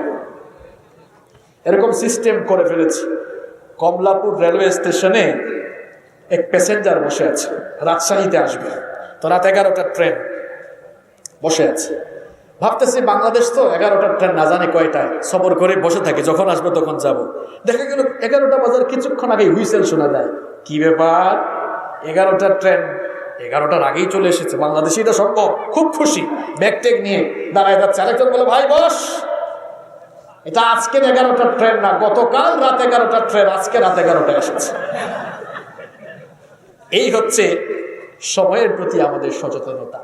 সময়কে যারা কাজে লাগায় না, এরা কখনো ব্যক্তি জীবন আর পারিবারিক জীবন কিংবা সমাজ বা রাষ্ট্রীয় জীবনে ওই জাতি কখনো উন্নতি লাভ করতে পারে। আপনার পরিবারের সময়ের শৃঙ্খলা যেন থাকে। ফজরের নামাজ যেন সবাই পড়ে, কোরআন তেলাওয়াত করে, ঠিক সময়ে নাস্তা করতে হবে, ঠিক সময়ে পড়তে বসতে হবে। অনেকে আছে খেলার টাইমে ঘুমায়, ঘুমানোর টাইমে খেলায়, খেলার টাইমে পড়ে, পড়ার টাইমে খেলায়, এরকম আছে না নেই? আর যুবক তরুণদের কথা কি বলবো, এদের মধ্যে সময় সচেতনতা নাই। রাত 2টা-3টা পর্যন্ত ফেসবুক চালায়। রাতে জেগে থাকতে থাকতে এদের গালের মধ্যে এত বিচি বের হয়েছে, বয়স 18 বছর 20 বছর। রাত জেগে থাকতে থাকতে ফেসবুকে আর ইউটিউবে থাকতে থাকতে তার চেহারা নষ্ট হয়েছে এমন। এখন তার চেহারার দিকে তাকালে তার চেহারাটা এমন। তুমি যুবক মানুষ, তোমার চেহারা এমন কেন? গাল ডাল ভেঙে একদম হাড্ডির ভেতরে ঢুকে গেল কেন? তোমার গাল ভেঙে গেল কেন? তোমার চেহারার স্মার্টনেস, লাবণ্য চলে গেল কেন জানো? যে ঘুম মানুষের চেহারাকে ভালো রাখে, শরীরকে সুস্থ রাখে, ওই ঘুম তুমি ঠিক মতো ঘুমাও না। দেখা যায় ফজরের পরে যখন সকাল হয় তার ঘুম তখন শুরু হয়। এরকম ছেলে পেলে অবশ্য পাবনাতে নাই। এইরকম যারা দেখবেন এদের গালেই বিচি। কেন তোমার চেহারা এরকম হয়ে যাচ্ছে? ঘুমাও, ঘুমের টাইমে ঘুমাও, সময়ের শৃঙ্খলা ফিরিয়ে নিয়ে আসো, জীবনে বরকত দিবেন কে? সুখী পরিবার গঠনের 10 নম্বর ফর্মুলা হচ্ছে পারিবারিক গোপনীয়তা রক্ষা করা। ঘরের কথা বাহিরে বলা যাবে না। বিশেষ করে মা বোনদেরকে বলবো, 2 বান্ধবী একসাথে হয়ে যেতে উপায় নাই, সব বলে দেয় একেবারে। এটা করিয়েন না। একটা প্রবাদ আছে, আপনাদের এলাকায় এই প্রবাদটা আছে কিনা জানি না। ঘরের কথা বাহিরে যে কয় সে হলো আহাম্মক নাম্বার 6। ঘরের কথা বাহিরে যে কয় সে হচ্ছে আহাম্মক নাম্বার। আপনারা কি আহাম্মক নাম্বার 6 হইতে চান? তো ঘরের কথা বাহিরে বলিয়েন না, পারিবারিক গোপনীয়তা রক্ষা করবেন। ঘরের কথা কখনোই বাহিরে বলা যাবে। আর কষ্ট হচ্ছে আপনাদের না? এই তো শেষ ভাই, আমরা সুখী পরিবার নিয়ে কথা বলছি, মনে আছে তো? কারণ বাংলাদেশে অনেক জায়গায় ওয়াজ হয়, হুজুর নিজেই জানে না হুজুর কোন বিষয়ে কথা বলে, শ্রোতারাও জানে না হুজুর কোন বিষয়ে কথা বলে। এরকমই ওয়াজ শুনে একজন সকালবেলা নাতিকে গিয়ে বলল, নাতিরে তুই তো কাল গেলি না ওয়াজের মাহফিলে, হুজুর যে সুন্দর ওয়াজ করলো, একদম ফাটাই ফেলছে। নাতি বলে, কি ফাটাইলো? কি ফাটাইলো? মাইক ফাটাই ফেলছে নাকি? কয় না, মানে একদম অবস্থা সিরিয়াস করে ফেলছে। কি সিরিয়াস করলো? কয় মানে খুব সুন্দর আলোচনা করছে। তা বুঝলাম, কোন বিষয়ে আলোচনা করছে? কয় শুনছি তো, কিন্তু কি নিয়ে আলোচনা করলো এখন তো কিছুই মনে নেই। এরকম অনেকে আলোচনা শুনে না, এরকম বেতাল হয়ে আলোচনা শুনলে হবে না। আমরা সুখী পরিবার নিয়ে কথা বলছি। আমরা সুখী পরিবার চাই কি চাই না? এটা আমাদের জীবনের সাথে সম্পৃক্ত একটা আলোচনা। আমাদের ফ্যামিলি সুন্দর হলে অটোমেটিক আমাদের সমাজ সুন্দর হবে, দেশও সুন্দর হয়ে যাবে ইনশাআল্লাহ। দেখবেন এই পাবনার চাটমোহরের ঘরগুলো যখন, পরিবারগুলো যখন সুন্দর হবে, তখন পাবনার প্রত্যেকটি সমাজও সুন্দর হয়ে যাবে ইনশাআল্লাহ। সুখী পরিবার গঠনের 11 নম্বর ফর্মুলা হচ্ছে সন্তান লালন পালনে যত্নবান হওয়া, অর্থাৎ সন্তানদের হক যথাযথ আদায় করা। আপনাদের সন্তানগুলো নষ্ট হয়। এরপরে হুজুররা আসলে বলেন, হুজুর একটু মা বাবার খেদমতের ওয়াজ করেন তো, আমাদের ছেলেপেলেরা কথা শোনে না। কেমনে কথা শুনবে বলেন? নিজের ছেলে মেয়েদের প্রতি যে রেসপন্সিবিলিটি ছিল সেই দায়িত্ব তো আপনারা আদায় করেন নাই। ছেলে মেয়ে লালন পালনে সচেতন হতে হবে, তাদের হক আদায় করতে হবে। ছেলে মেয়েদের যে হকগুলো রয়েছে আমি সংক্ষেপে বলছি, তাদের সুন্দর একটা নাম রাখবেন। আমাদের তো নাম রাখার যে অবস্থা, এক জায়গায় ছেলের নাম রেখেছে বল্টু, কোন সময় যে নাট রাখে আল্লাহ ভালো জানে, নাট বল্টু। আবার আরেক জায়গায় ছেলের নাম রেখেছে সাগর। এখানে সাগর নামে কেউ আছে নাকি? এখানেও আছে। আরেকজনের নাম রেখেছে, ছেলের নাম রেখেছে সাগর, মেয়ের নাম নদী। এখন সাগর ছেলে বড় হওয়ার পরে টি শার্টে লিখেছে সাগরের বুকে নদী। নাম রাখার যে সিস্টেম, এই যে বড় ছেলের নাম সাগর, মেয়ের নাম নদী, এই লোকটার নাম রাখার সিস্টেম বলছে যদি আল্লাহ তাকে আরো ছেলে মেয়ে দেয়, এগুলার নাম যেহেতু হয়েছে সাগর নদী, বাকিগুলোর নাম হবে খাল বিল পুকুর নদী কুয়া। কারণ আগেরগুলোর নাম তো সাগর। আরেক জায়গার নাম রাখছে ছেলের তুফান। তুফান নামে অনেকে আছে না? এইসব নাম রেখে হুজুরদেরকে এসে বলে, হুজুর ছেলেটার মাথায় হাত বোলায় দেন, আমার ছেলেটাকে আমি আলেম বানাবো। বলেন তো আজ পর্যন্ত কি আপনারা কোনো হুজুর কোনো আলেমের নাম শুনেছেন? হাফেজ মাওলানা আকাশ আহমেদ, হাফেজ মাওলানা সাগর আহমেদ, এরকম হুজুরের নাম শুনছেন আপনারা? নামেই তো গলত, নামেই ভেজাল। ঠিকই বলছে, নামেই তো ভেজাল। তুফান রেখেছে। বললাম ভাই তুফান রাখছেন কেন? কয় হুজুর তুফানের সময় হয়েছে তো এই জন্য স্মরণীয় করে রাখলাম, তুফান রাখছে তুফান। মেয়ের নাম রেখেছে বৃষ্টি। বৃষ্টি নামে মেয়ে আছে? ওরে বাপরে বাপ, এত মেয়ের খবর তোমার কাছে থাকে কেমনে? হ্যাঁ, কমন নাম না? এটা পাবনাতে খুব কমন, তাই না? আচ্ছা, তো বললাম বৃষ্টি রাখলেন কেন? কয় হুজুর জন্মের সময় খুব বৃষ্টি হয়েছে। আমি বললাম ভাই এই যে আপনি অবস্থা বুঝে ব্যবস্থা নেন, অর্থাৎ তুফানের সময় হয়েছে তুফান, বৃষ্টির সময় হয়েছে বৃষ্টি। এখন যদি বিদ্যুৎ চমকাবার সময় আরো কারো জন্ম হয়, আপনি কি নাম রাখবেন যে ঠাডা পড়ছে? আকাশে যখন বিদ্যুৎ চমকায় এটাকে আপনারা আঞ্চলিক ভাষায় কি বলেন? ঠাডা না? আমার তো হোম ডিস্ট্রিক্ট সিলেটে, কিন্তু আমি ফ্যামিলি সহ থাকি চিটাগংয়ে। তো নোয়াখালীর লোকেরা ওরা আবার এই বজ্রপাতকে বলে হুজুর ঠেডা পড়ছে, ঠেডা ঠেডা। আমাদের সিলেটে বলে বাজ পড়ছে, বিজলি। তো বিজলি নামেও তো অনেক মেয়ে আছে, আছে না? এই তিন অঞ্চলের ভাষা কিন্তু খুব সাংঘাতিক। মাশাআল্লাহ, আপনাদের পাবনার ভাষা অনেক সুন্দর। আপনি যদি আমাদের সিলেটে যান, সিলেটে একদম বাংলা ভাষা হাত পা ভেঙে আহত হয়ে বসে আছে। সিলেটে গেলে আপনাকে খুব সুন্দর করে বলবে কিতাব আবাই সাব্বালানি আয়ুক্কা খাক্কা বক্কা জাক্কা। বুঝছেন আপনারা কিছু? তো সিলেটি মাত খুব সুন্দর। সিলেটি মাত যদি আমি খাওয়া আরম্ভ করি আপনারা কোনটাও বুঝতে নাই। মানে সিলেটি কথা শুরু করলে আপনারা কেউ কিছু বুঝবেন। আবার নোয়াখালীর ভাষা তো আরো সুন্দর। আমরা বলি পান, তারা কয় হান। হুজুর হান খাইবেন? হান। আমরা বলি পানি, তারা কয় হানি। আমি নোয়াখালীতে একবার এক মাহফিলে যাওয়ার পরে খুব কুয়াশা ঠান্ডা, তো এক ভদ্রলোক এসে বললো হুজুর হানি খাইবেন? হানি। তো ভাবলাম মনে হয় লোকটা শিক্ষিত, একটু ইংরেজিতে বলেছে হানি মানে মধু খাবো কিনা। মনে মনে চিন্তা করলাম খুব ঠান্ডা, মধু খাইলে তো ভালোই হয়। বললাম ভাই যান না, একটু তাড়াতাড়ি নিয়ে আসেন। কিছুক্ষণ পর নিয়ে আসছে, দেখলাম হাতের মধ্যে পানির গ্লাস। বললাম ভাই চাইলাম হানি, দিলেন তো পানি। কয় হুজুর আমি তো হানির কোথায় বুঝছি। কি মুশকিল। আর যদি আপনি চট্টগ্রামে যান, ওরে বাবা মনে হবে আপনি মিয়ানমার চলে এসেছেন, বাংলাদেশে আর নাই। বদ্দাই বা হন ওনারা কেন আছো গমাসনি, কত কিছু বলবে। কিন্তু আপনাদের পাবনা রাজশাহী অঞ্চলের মানুষের ভাষা অনেক সুন্দর, আলহামদুলিল্লাহ। তো এই আঞ্চলিকতার ভেতরেও আসলে আল্লাহর কুদরত রয়েছে, ঠিক কি না? তো সন্তানের নামগুলো আপনারা সুন্দর রাখবেন, এরকম আবুল তাবুল নাম রাখবেন না। সাহাবীদের নামের সাথে মিলিয়ে নাম রাখেন, মহিলা সাহাবীদের সাথে নামের সাথে মিলিয়ে মেয়েদের নাম রাখেন। বিশ্বনবী সাল্লাল্লাহু আলাইহি ওয়াসাল্লাম বলছেন ইন্না আহাব্বা আসমাইকুম ইলাল্লাহি আব্দুল্লাহ ওয়া আব্দুর রহমান। আল্লাহর কাছে দুটি নাম সবচাইতে বেশি পছন্দনীয়, একটি হচ্ছে আব্দুল্লাহ আর একটি হচ্ছে আব্দুর রহমান। নবীদের নামের সাথে মিলিয়ে রাখেন, সাহাবীদের নামের সাথে মিলিয়ে রাখেন। সন্তানগুলোর হক আদায় করবেন, এদেরকে ইসলামী শিক্ষায় শিক্ষিত করবেন, দ্বীনি শিক্ষা দিবেন। এমন সন্তান বানিয়ে যান বাবারা, আমার শেষ কথাগুলো ভালো করে শুনেন, গুরুত্বপূর্ণ কথা বলছি বাবাদের উদ্দেশ্যে। এমন সন্তান বানিয়ে যান যেই সন্তানগুলো আপনার জন্য চক্ষু শীতলকারী হবে, যেই সন্তানগুলো 5 ওয়াক্তের নামাজি হবে। এমন কোয়ালিটি সম্পন্ন, এমন যোগ্যতা সম্পন্ন সন্তান বানান, আপনি মারা যাওয়ার পর যেন আপনার জানাজা আপনার সন্তান নেই। এই জন্য আলেম হওয়া লাগবে না। যদি 5 ওয়াক্তের নামাজি হয়, কোরআন তেলাওয়াত শুদ্ধ হয়, মাসআলা মাসাইল, মৌলিক মাসআলা মাসাইল জানে, ইমামতি করার সুযোগ আছে না নাই? আমার বাবা মারা গিয়েছেন 2012 সালে। 2012 সালে আমার বাবা মারা গিয়েছেন।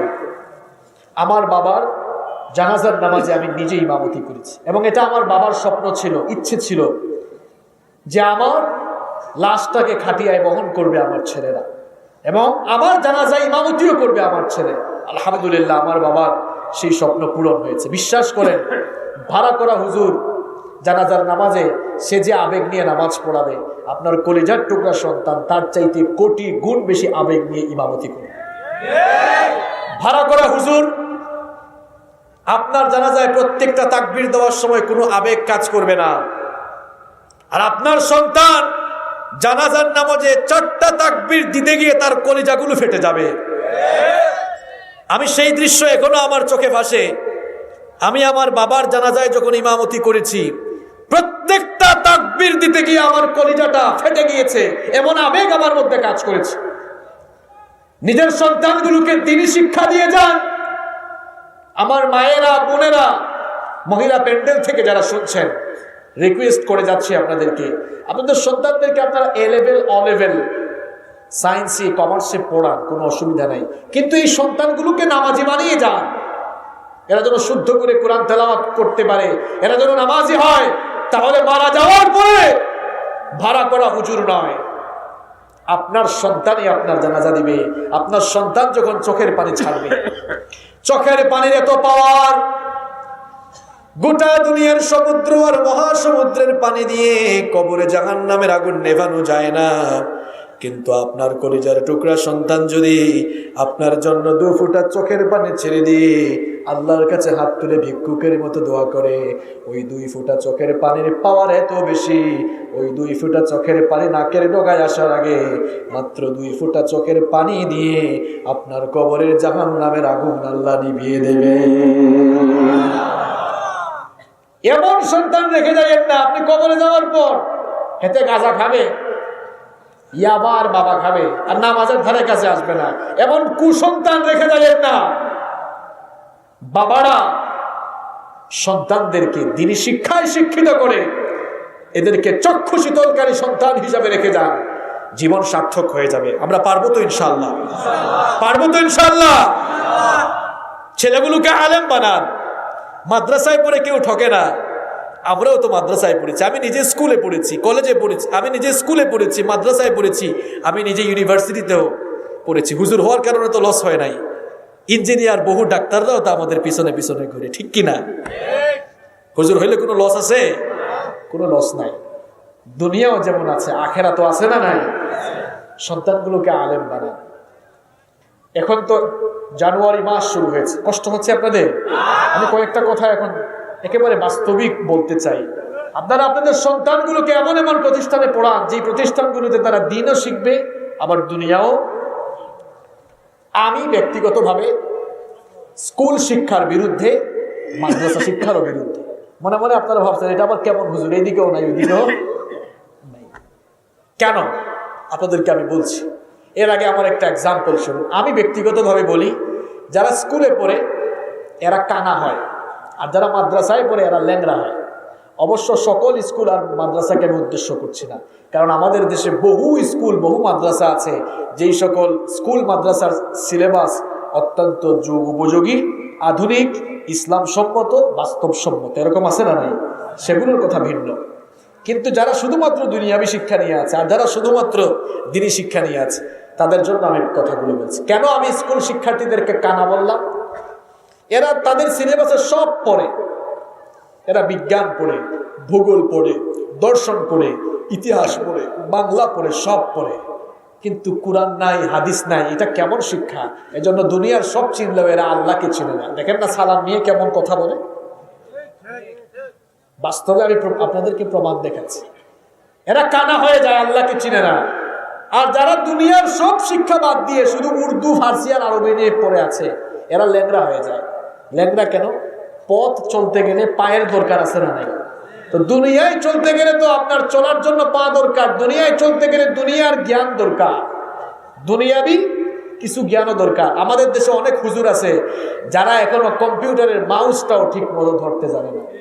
এখন বিজ্ঞানের যুগ, কম্পিউটারের যুগে আপনি যদি বিজ্ঞান না জানেন, কম্পিউটার না জানেন, ইংরেজি না জানেন, বাস্তবতা না বুঝেন, আপনি কিভাবে ইসলামের কাজ করবেন? আপনি কি জানেন বর্তমানে এই মাহফিলের চাইতে কম্পিউটার দিয়ে বেশি ইসলামের কাজ হয়? এই যে এই ভাইরা যারা আছে, মিডিয়ার ভাইরা, এরা তাদের এই ধারণকৃত ভিডিও কম্পিউটারে নিয়ে এডিট করবে, এরপরে এটা ছেড়ে দিবে। তাহলে আমি এখানে কয়েক হাজার লোককে শোনাইলাম, আর এরা কম্পিউটার দিয়ে এডিট করে লক্ষ লক্ষ কোটি কোটি মানুষকে শোনাবে। আপনি যদি কম্পিউটার, এমন হুজুর হইলেন আপনি কম্পিউটারের কোনো ফাংশন জানেন না, আপনি একটা সেমিনারে কিংবা যে কোনো কনফারেন্সে আপনি কিভাবে একটা প্রেজেন্টেশন দিবেন আমাকে বলেন? সব জানতে হবে, ইংরেজি জানতে হবে, বিজ্ঞান জানতে হবে, বাস্তবতা জানতে হবে, তখন আর ল্যাংড়া হবেন না। আমাদের এমন শিক্ষা ব্যবস্থা দরকার যেখানে একমুখী শিক্ষা থাকবে, যেখানে দ্বিমুখী ত্রিমুখী শিক্ষা থাকবে না। অর্থাৎ এমন শিক্ষা ব্যবস্থা, এমন কারিকুলাম হওয়া উচিত যেখানে বাংলাও থাকবে, ইংরেজিও থাকবে, বিজ্ঞানও থাকবে, আবার ইসলামও। শিক্ষা ব্যবস্থা আজকে ধ্বংসের মুখে। যদি বিশ্ববিদ্যালয়ের আগ পর্যন্ত, আমি জানি সবাই আপনারা আমার সাথে একমত হতে বাধ্য হবে। আচ্ছা আপনারা বলেন তো, আমাদের দেশে স্কুল মাদ্রাসা এতগুলো হওয়ার কি দরকার ছিল? সব এক থাকবে, যদি এমন হতো সব এক থাকবে। আর বিশ্ববিদ্যালয়ে যাওয়া, অনার্সে যাওয়ার আগ পর্যন্ত সবার সিলেবাস এক, সিলেবাসে বাংলা থাকবে, ইংরেজি থাকবে, বিজ্ঞান থাকবে, আরবি থাকবে, কোরআন থাকবে, হাদিস থাকবে। এইরকম যদি একমুখী শিক্ষা ইন্টারমিডিয়েট পর্যন্ত থাকতো, তাহলে আমার যে সকল ভাইরা এখন আলাদা স্কুল কলেজে পড়ে ইসলাম জানে না, কোরআন জানে না, এই সুযোগ আর থাকতো? দেখা যাইতো সবাই ইঞ্জিনিয়ার হচ্ছে, ব্যারিস্টার হচ্ছে, লয়ার হচ্ছে, ডাক্তার হচ্ছে, পাশাপাশি সবাই এক একজন আলেম হয়ে যাচ্ছে, ঠিক কি না? এরপরে অনার্স মাস্টার্সে গিয়ে প্রত্যেকে যার যার ডিপার্টমেন্ট নিয়ে পড়াশোনা করুক, কোনো অসুবিধা। আল্লাহ যেন এই পরিবেশ আমার দেশে তৈরি করে দেন, বলেন আমিন। আপনারা হয়তো ভাবছেন হবে না, অবশ্যই হবে, অবশ্যই হবে। কেন? চতুর্দিকে অন্ধকার দেখে আপনারা হতাশ হয়ে আছেন, আপনারা ভাবছেন চতুর্দিকে ইসলামপন্থীরা মার খাচ্ছে। আমার ভাইয়েরা, আল্লাহর নবী মদিনার রাষ্ট্র কায়েম করেছেন, তার আগে 13 বছর যেমন মার খেয়েছেন, ঠিক তেমনি ভাবে গোটা দুনিয়ায় এখন মুসলমানরা মার খাচ্ছে ঠিক, কিন্তু একটা সময় আসবে গোটা দুনিয়ায় ইসলামের পতাকা পথ পথ করে উঠবে ইনশাআল্লাহ। বিশ্বাস হয় আপনাদের? আল্লাহ যেন সেই সুদিন দেখার তৌফিক আমাদেরকে দান করেন, বলেন আমিন।